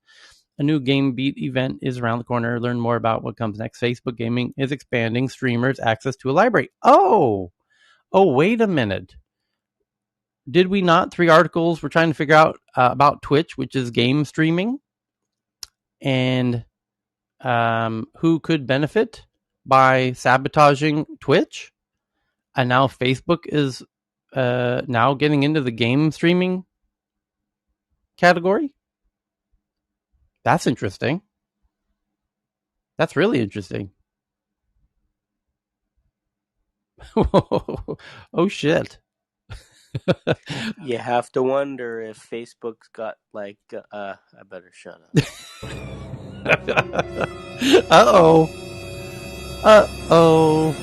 Because YouTube's been game streaming for a decade. So that's why I said I don't think it's got anything to do with YouTube. I didn't know Facebook was getting into game streaming.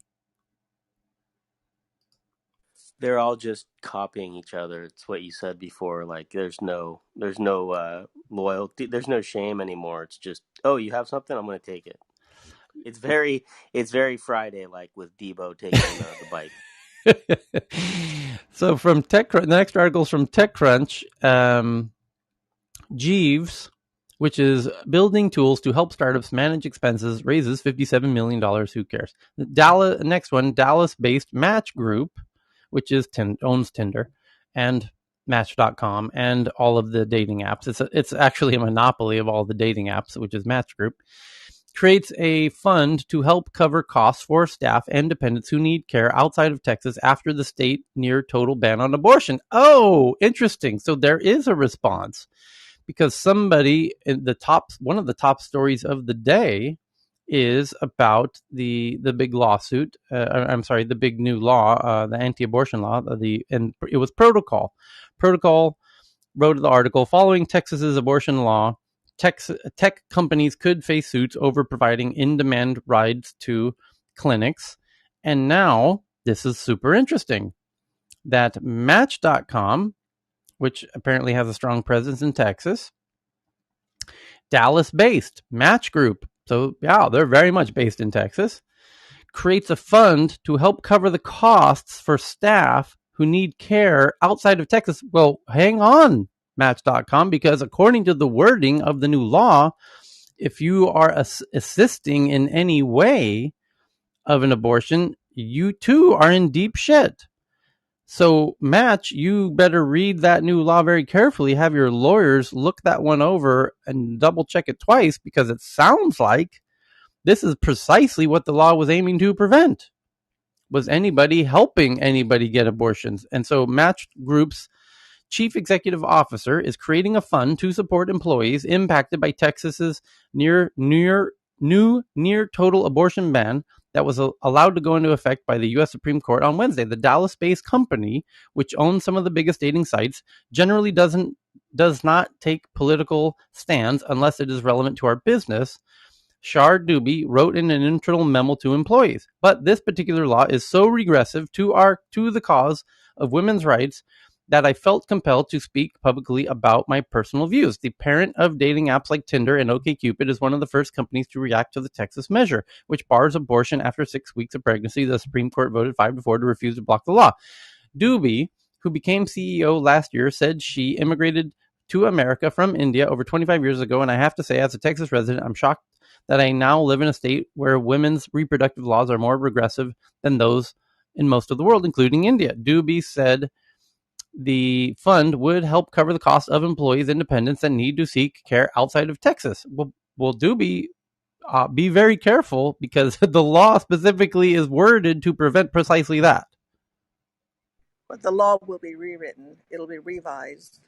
You know, this is America we're talking about. Ethics, money was going to overpower ethics. So they're going to rewrite it. It's the same theory as not starting wars in certain countries, because the minute you get major big industries and cash flow into a country from other countries and businesses, then obviously there's going to be less war over there. So a lot of companies from other states are coming over there. They're not going to risk that at the end of the day. So the Bumble, which is an Austin-based dating app, kind of a competitor to Tinder directly, with a female CEO, but based in Austin, Texas, the dating app Bumble, that has women make the first move in the conversations on the app. That's kind of their unique differentiation, or value proposition. Also announced it would launch a relief fund supporting the reproductive rights of women and people across the gender spectrum who seek abortions in Texas. Well, you can't do that. The law says you can't do that today. So this is wild. Wow. Tyler, can somebody get a Texas senator to comment on these new funds being created by Bumble and Match Group, which are Texas-based companies, but female-run Texas-based companies, interestingly? Yes. But I wonder, because like the law can stop people from having abortions within Texas. They can't limit Americans moving around, to different states. Right, but they can, and they do. The law very clearly says you can't assist in somebody in getting an abortion who's a Texas resident. But you can't assist them in getting an abortion in Texas. Right. If no, you can't. Them in you assisted Texas, them in Texas to get an abortion outside of Texas. You're a Texas company. They're a Texas resident. You gave them money in Texas. You did that in Texas. Yeah, that would include anything like even driving, like a driver driving the woman to the clinic. That would be considered as within the statute. But again, the main thing, as I said before, it's not about governmental action. This is why this law in Texas is quite a bit of interesting. That's really how it avoids a direct attack, confrontation with the Roe v. Wade, because it provides prejudice. So there's an article from DallasNews.com. The abortion providers or assisting. Sorry, Ben, your mic's going in and out. On the Dallas Morning News, I wonder if I'm not speaking about this as CEO company. They publish her letter. There's not. I'm hoping they're going to get a response from somebody in the Texas government to respond. No doubt, very soon, some Republican in the Texas legislature is going to respond to the headline we just read, and it will be very interesting to see their response, because then they're going to state, and even Greg Abbott, the governor, is very likely to make a comment now.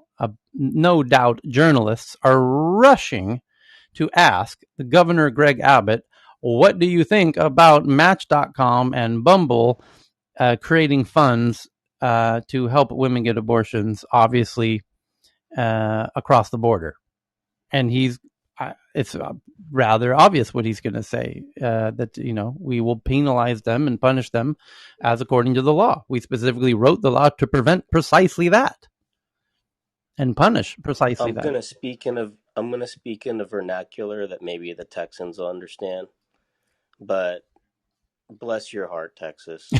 You really don't understand how math works. You really don't understand how voting works. You kind of want the people opposed to your views not to be reproducing, and you kind of want to have your own population not die so that they can make it to the election next year. and everything you're doing is not lining up with those strategic interests. So bless your heart, Texas. I'm really looking forward to the governor's response, which no doubt we will get by when we meet next time.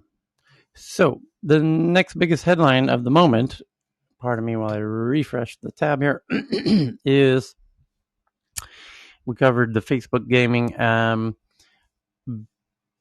an app called Sunday, Bangkok-based Sunday, which uses AI and machine learning to provide personalized insurance products and services, raises $45 million from Tencent. So kudos to a Thai-based, Bangkok-based startup doing AI and machine learning, raising $45 million. I know that would mean nothing in the U.S. or even in India these days, but you go Thailand. Glad to see it. So the next one is the headline reads, Apple begins prompting iOS 15 users. We got that. And Jeeves, we got that. Neobank called Point raises $46 million. And Roblox adds voice chat, initially in some games as spatial audio, where players chat with others around them, and plans a Discord-like persistent voice chat inside of Roblox. And Roblox is kind of like a game, kind of like VR, kind of a hybrid. It's a virtual world like Minecraft, and now they've added spatial audio chat, so people can talk inside of Roblox and turn it into a chat room. So that kind of makes, by the way, the future of Clubhouse could be in a VR environment, and Roblox is kind of going straight there without bothering with the kind of simplified social audio chat room that we enjoy here. But the next one is from The Verge. Apple updated rules allowing website links. We covered that yesterday. Call In, the social audio app founded by David Sachs that offers tools for turning live audio recordings into podcasts, raises $12 million, led by Sequoia. And I believe it was probably Roloff Botha who is involved in that deal, because Roloff was at PayPal with David Sachs, where David was the COO and Roloff was the CFO, if I recall correctly. And Roloff is at Sequoia, and Roloff is truly brilliant, and he was a board member and investor in Mahalo, which I was at with Jason. And Roloff is totally brilliant. And Roloff they both were at PayPal, and so was YouTube. Chad and Jesus, I'm blanking on Steve Chen. And Roloff was the big investor in YouTube, and now he's a big investor in Callin.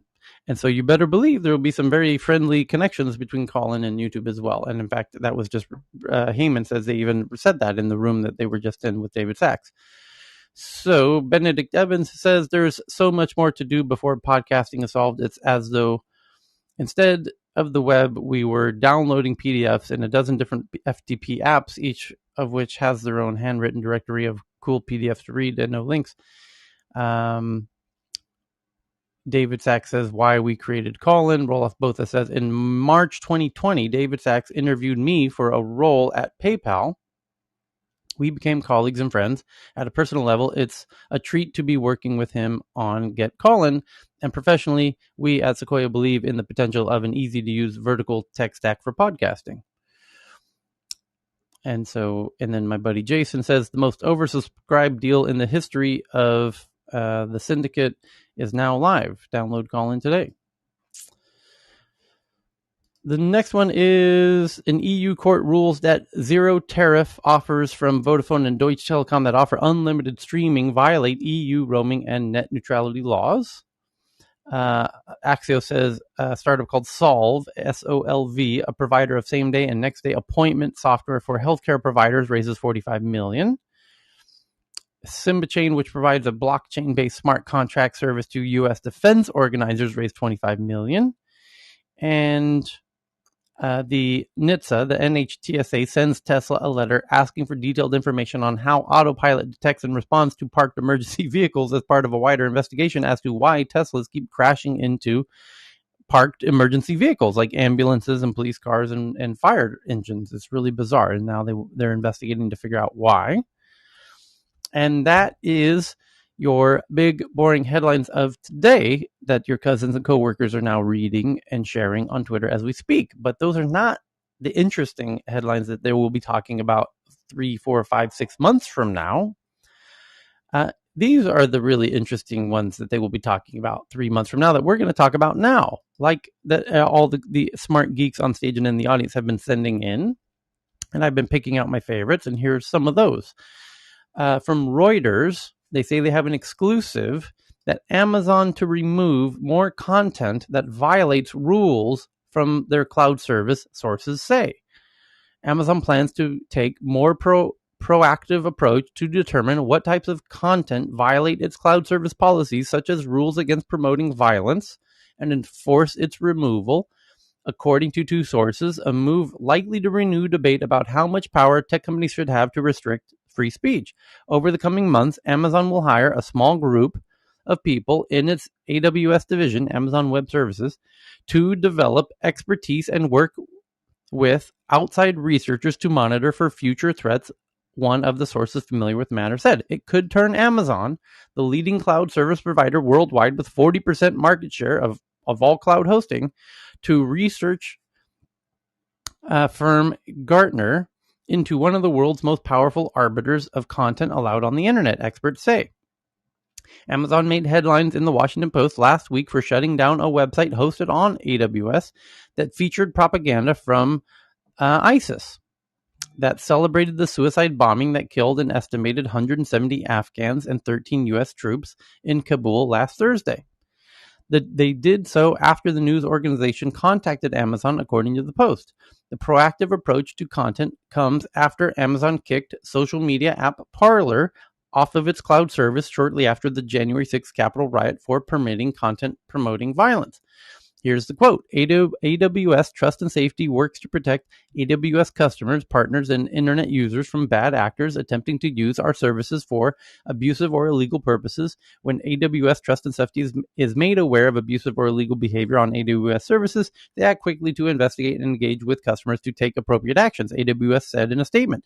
AWS Trust and Safety does not pre-review content hosted by our customers. Well, not yet anyways. As AWS continues to expand, we expect this team to continue to grow, it added.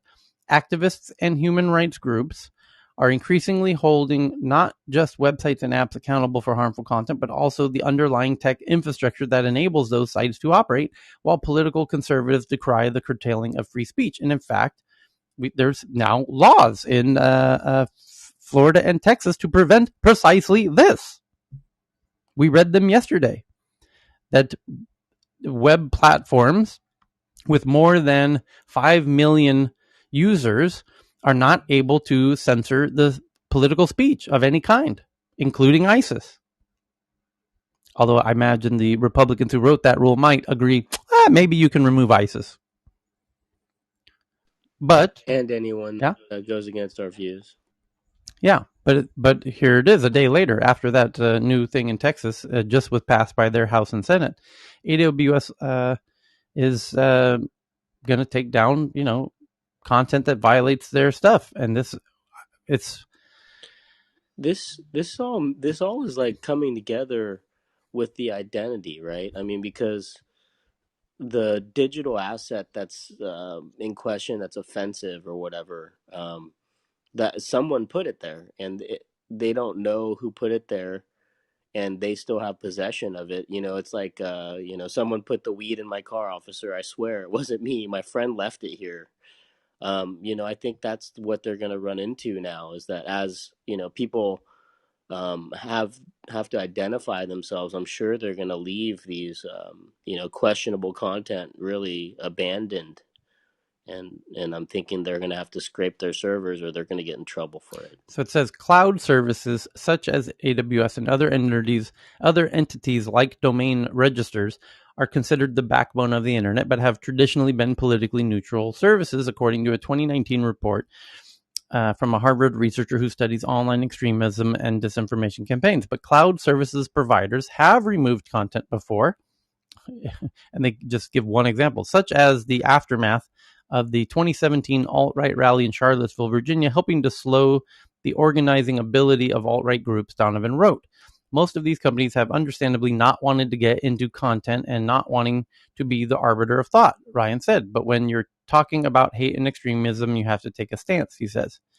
No, you don't have to. you should the telephone company, somebody's going to argue, people on the right are going to argue that the next extension of this is Verizon stopping your phone call while you're talking about extremist views. Because you're just one baby step away from that. You're talking about infrastructure that like internet cloud hosting and infrastructure. The telecoms are one step away from cloud hosting. And should Verizon and AT&T and T-Mobile, if they sense that you're talking about extremist views, should they terminate your phone call and remove you as a customer of their platform? And this is what those Texas legislators are going to say. If this is why that's the most logical.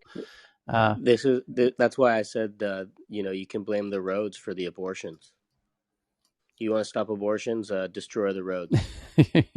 Yeah, that's infrastructure. Should we blame the infrastructure? Should the infrastructure get involved or be a consideration or a variable? Yeah, you guys made the road that made the abortion possible, and you built the building and you supplied the water. If they really want to get that crazy. And I know I sound like I'm super anti-conservative, but I'm not. I'm very middle of the road. It's just a lot of their actions are not making any sense right now. So it's a really interesting the announcement that Amazon's getting into the content game, because where that leads, they must be aware there's smart cookies over there at Amazon. Where that road leads is Accenture having 200,000 people constantly monitoring Facebook for content. And if you think Facebook has a lot of content to moderate, wait until you see how much Amazon has to moderate. They host 40% of the fucking internet.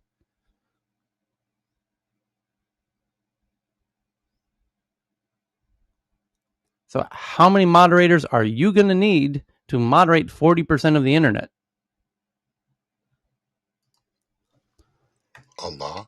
More than 3. I'm going to send you my resume. So the next big headline of the moment. Let's get into it. Sorry. Hold on. Sorry, Tyler. Yes. I was just gonna say. I just thought of something. Unless they turn it into a way where users will start monitoring each other. Yeah, I imagine that you'll get rewarded. Well, that was part of Texas's scheme, isn't it? You get a 10,000. Exactly. That's what I was gonna say. It's a smart way. You get a reward. We're all gonna. Well, by the way, this is also how it works with the China social score. Is you get points for telling on somebody else who's losing points. Maybe you get their points. Exactly. Yeah. The new gamification. That's the real creator economy. It's the squealer economy. The tattletale economy. I need to go register that domain right now. Where's the next article here? Dallas, Match Group, Apple. Okay. Oh, we went through the big headlines. Now we're getting into the fun tweets like that last one.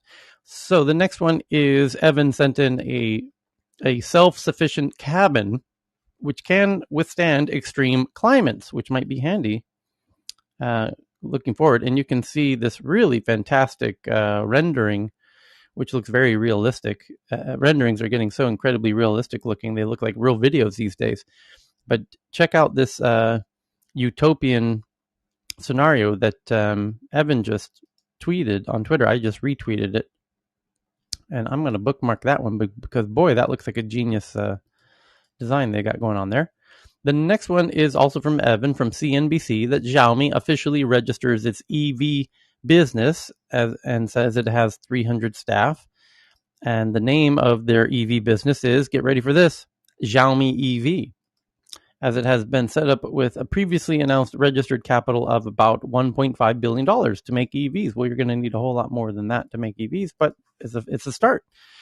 And then Cheryl sends in this one from Singapore that Binance.com has been placed on the Monetary Authority of Singapore's alert list and basically being kicked out of doing business in Singapore.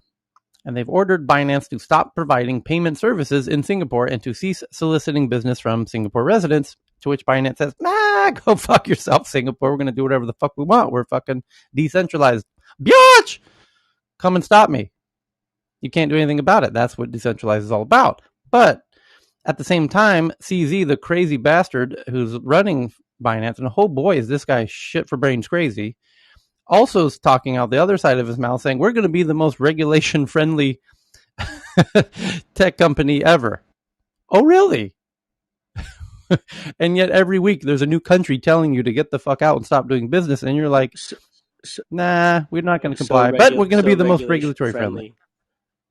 So regulatory friendly that we violate Form D of the regulatory about soliciting, for funds. I hope. I mean, it's almost as if he's like a new Sacha Baron Cohen character. That's how fucking crazy he is. He's like the geek, the geek character. There was Ali G, and then Borat, and then Bruno, and now is CZ the next character, Sacha Baron Cohen character? Because that's how fucking absurd this dude is. Jumping around, acting like a startup clown. It is truly bizarre behavior.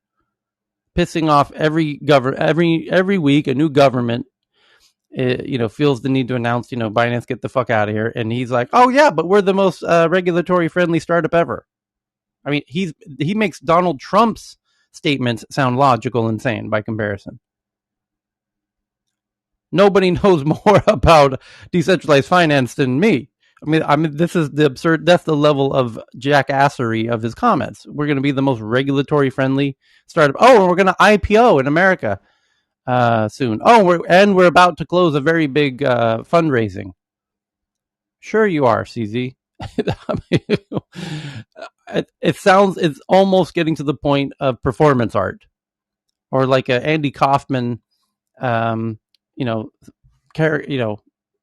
truly bizarre comic. Do you think it's a social experiment? That's what I'm saying. At this point, is this a social experiment? Exactly right. It's truly bizarre.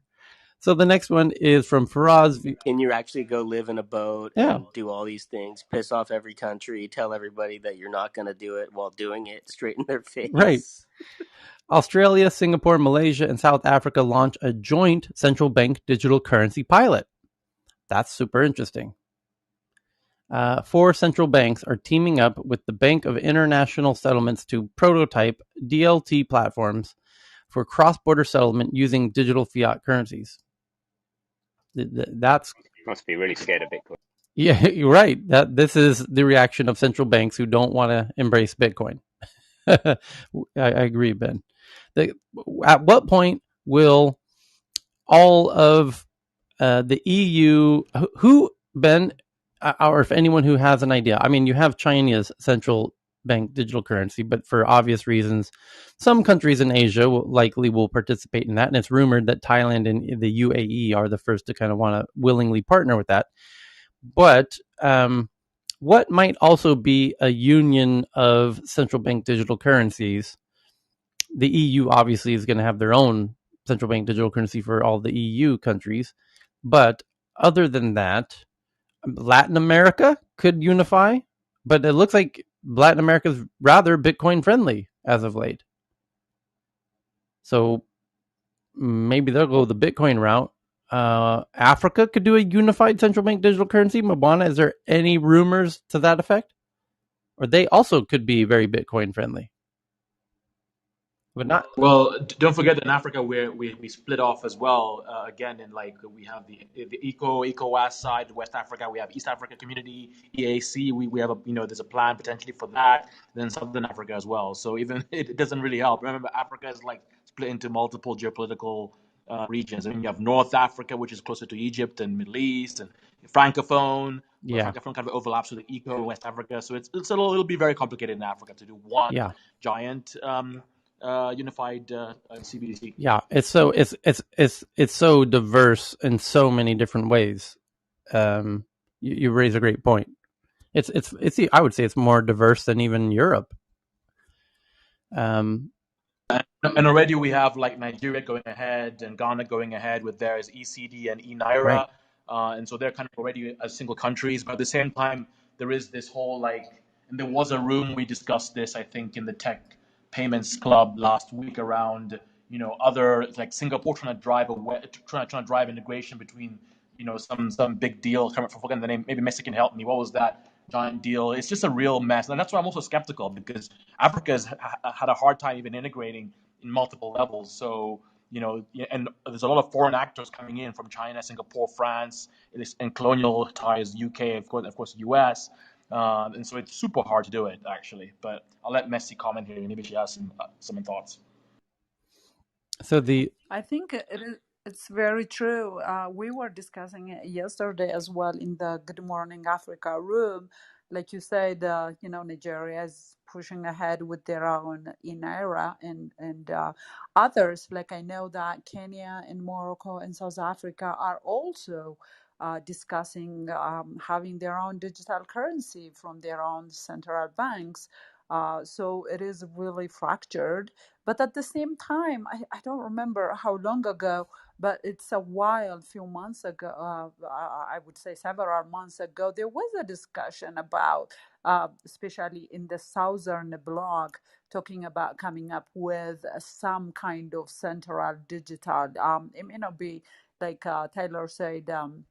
It is sort of trying to stay away from the blockchain and stuff, but they were trying to discuss how the African bloc can come up with one central, sort of digital currency, so that it would be helpful in facilitating the African Free Trade Agreement.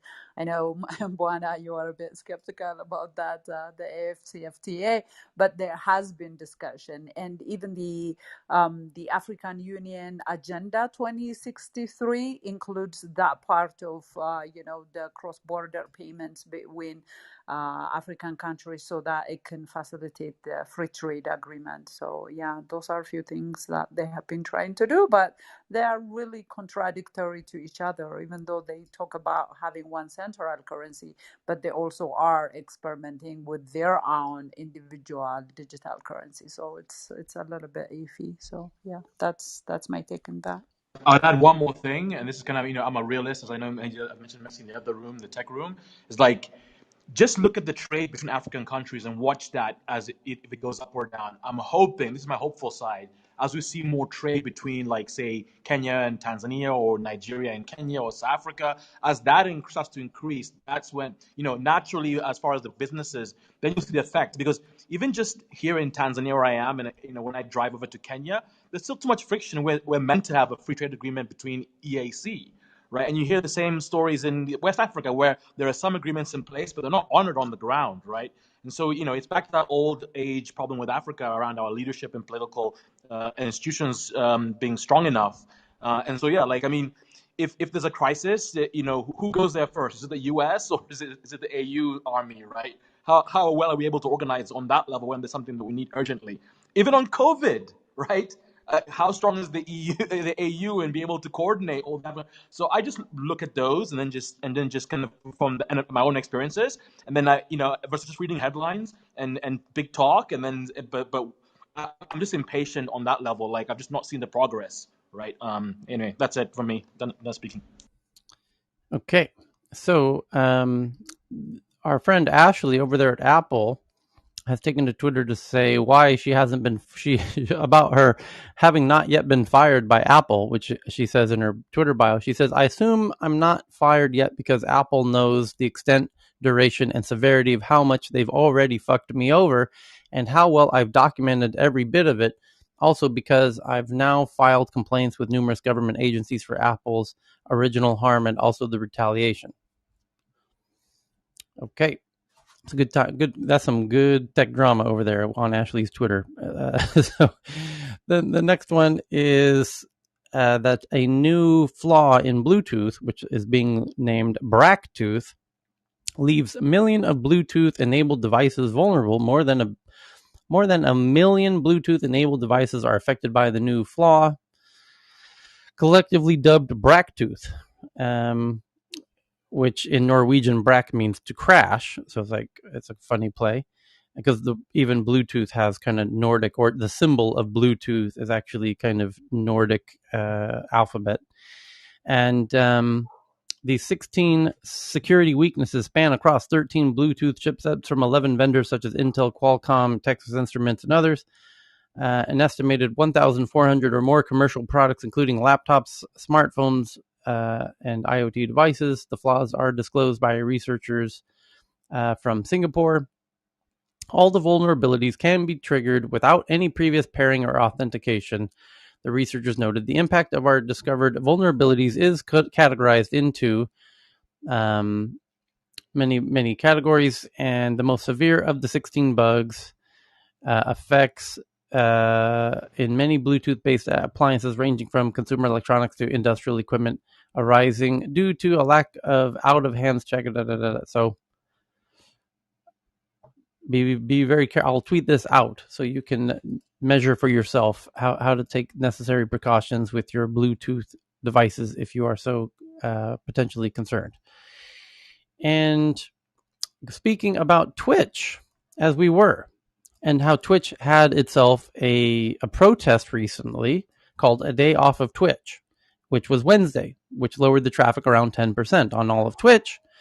There was also a Reddit protest where big communities made themselves go dark. And now Wired.com headline says, Twitch and Reddit protests may be only the beginning. A day off of Twitch, and dozens of subreddit blackouts were organized separately, but together they show the potential power of collective actions by users. How much power do users have to influence the ways tech companies govern their platforms? This week, prominent Twitch and Reddit users separately coordinated 2 platform-shaking actions with the goal of making the digital spaces they work and play in safer. In the later case, at least, it appears they have already seen results. On Twitch, top streamers went on strike Wednesday under the banner of A Day Off of Twitch to push the company to end an ongoing wave of harassment against marginalized streamers. On Reddit, meanwhile, moderators made dozens of subreddits private to protest the company's policies around COVID misinformation. Speaking with Wired, organizers are cautiously optimistic that their actions help spur change. Maybe I'm a dreamer, says Twitch streamer Raven. I think we need to normalize being able to really make change on our own. Raven, who goes by Wreck-It Raven on Twitch, helped lead Wednesday's initiative on Twitch in response to an epidemic of harassment on the platform known as hate raids. A huge, often coordinated bot attacks that flood streamers' text chats with bigoted vitriol. Over the past month, trolls and other bots have regularly entered Raven's Twitch channel and filled her chat with the derogatory language, including messages like "This channel now belongs to the KKK." Harassers have targeted and published Black streamers' addresses and personal information too, leading to reported incidences of doxing. While hate raids have been a perennial issue on Twitch, the problem has dramatically escalated over the past month. Last month, Raven launched the hashtag #TwitchDoBetter to pressure Twitch to prevent the bot accounts from harassing them. Soon after, Twitch acknowledged the problem, tweeting on August 11th that we know we need to do more to address these issues. The companies added that we were able to identify a vulnerability in its filter system and rolled out an update to more comprehensively identify hate speech. However, the hate raids rolled on. And wow, this is a very long article. It says there's a quote here that says they already see themselves not just as creators or streamers, but as workers. The platformization of labor means an increasing dependence on these platforms and their mechanisms for people to be able to survive economically. And platforms aren't always great places to work. Platforms frequently change their affordances and materialities.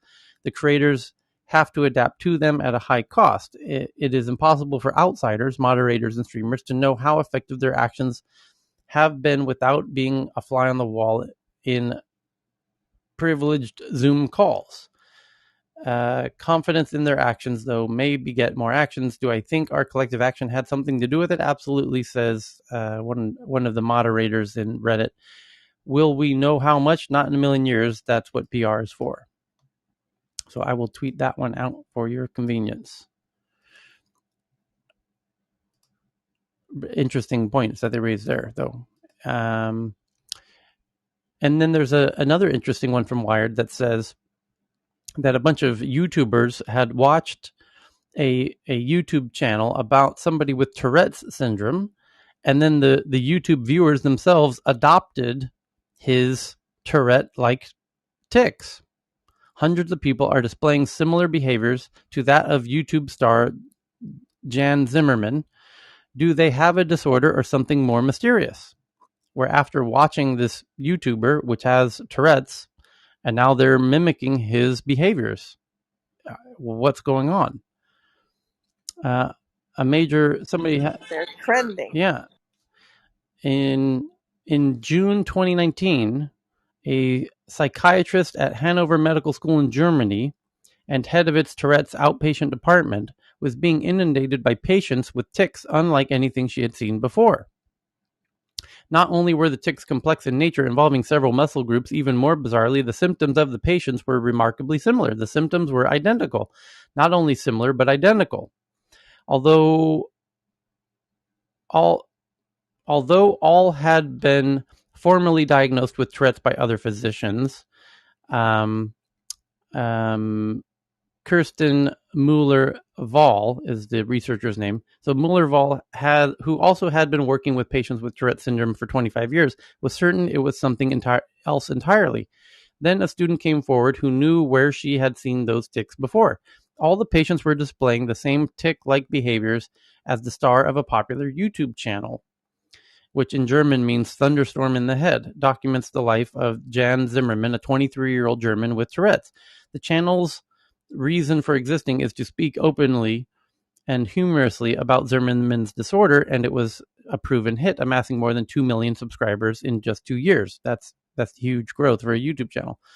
Some of Zimmerman's tics are specific. He can often be seen saying phrases like flying sharks or Hail Hitler or you are ugly, etc. Other tics include smashing eggs and throwing pens at school. The patients that visited Muller-Wahl's clinic were pretty much mimicking Zimmerman's tics. Many of them were referring to the condition as Gisela, the YouTuber's nickname for the condition. In total, about 50 patients at her clinic presented symptoms similar to those of Zimmerman, the YouTube star. Many patients readily admitted to having watched his videos. Zimmerman did not respond to a request for comment. Although the spectrum of symptoms of Tourette's is wide, similar symptoms tend to crop up over and over. The expert says. Classic tics are usually simple, short, and abrupt.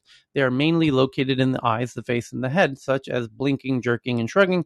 The syndrome typically manifests at around 6 years old, and much more often in boys, on average about 3 to 4 boys to 1 girl. What springs to mind when you picture Tourette's, an uncomfortable urge to utter obscenities in public, is actually rare, she says, but if it wasn't Tourette's, what was it? According to the expert, these patients were actually suffering from something called functional movement disorder, FMD. This might present like Tourette's, but where the latter has a neurological basis, the cause of FMD is psychological. In FMD, the hardware is intact, but the software isn't working properly. Whereas in Tourette's, the software is working just fine, but it's the hardware that isn't. People with FMD physically have the ability to control their bodies, but they've lost hold of the reins, resulting in involuntary abnormal behaviors. For some patients, all the symptoms disappeared when Muller-Wahl explained that what they had wasn't Tourette's. For others, a course of psychotherapy improved their symptoms significantly.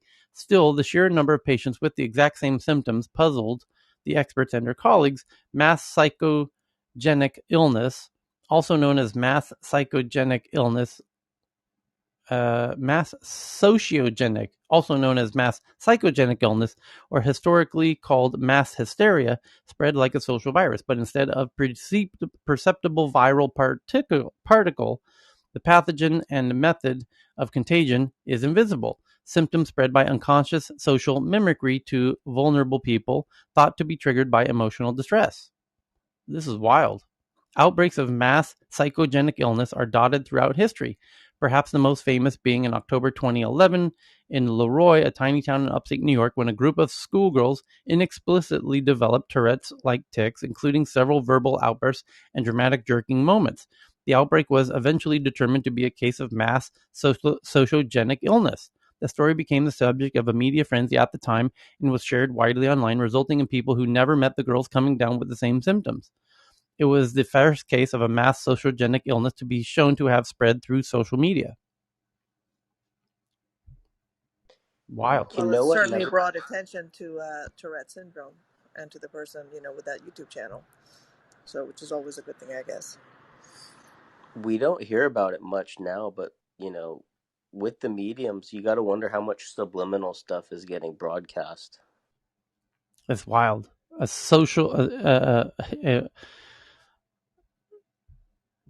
wow, I had not heard of this. It's truly bizarre. So I'm retweeting that one out. That's right, Chris. Do you remember when back in the day when they first started to advertise, and when people would go to cinemas without realizing throughout the film, they would get little blurbs. They would get little blurbs.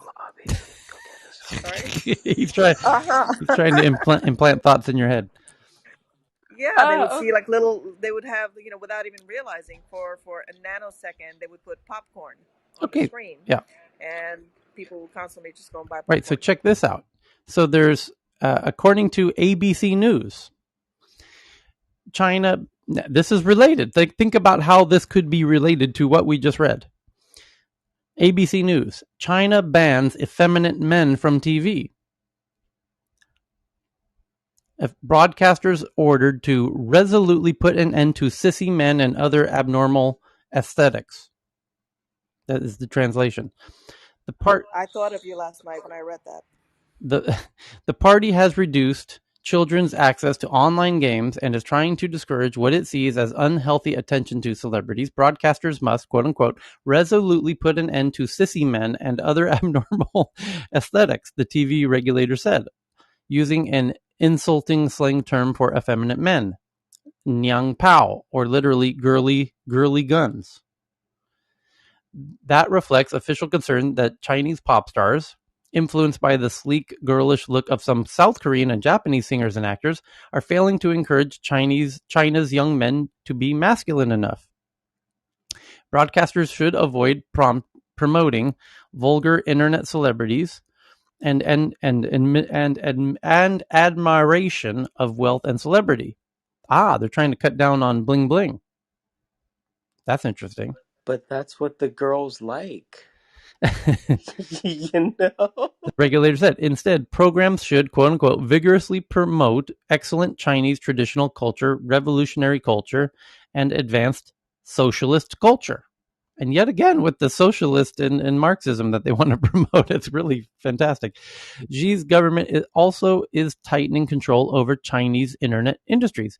It has launched anti-monopoly, data security, and other enforcement actions at companies, including games and social media provider Tencent Holdings and e-commerce giant Alibaba, that the ruling parties worry about are too big and independent. So, but it's not just effeminate men from TV, because we also read headlines in the past couple of weeks that China wants control of the social media app algorithms to control what people are exposed to.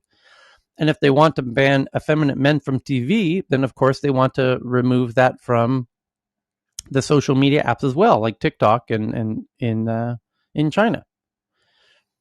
And they want to reshape the image, and they're removing the celebrities who look, these effeminate men, which were, yes, I agree, was inspired by the South Korean, and that's why we mentioned when we talked about this, I think yesterday, BTS, the largest music group in the world, is a South Korean phenomena, like the modern day Beatles, and they are very effeminate looking young guys. And maybe this is a way of trying to encourage the births. Precisely. Rate. Yeah, sorry, I meant to imply that. I think it was obvious, but yeah, for those who don't follow us regularly, the unifying invisible thread connecting all of these dots improve the declining birth rate. And do they think that this is part of it? That these effeminate men are not going to be making kids?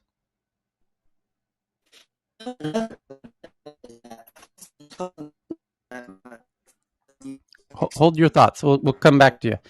So actually, we'll end on this really uplifting headline that from Evan, according to Daily Mail UK, so take it with a little grain of salt.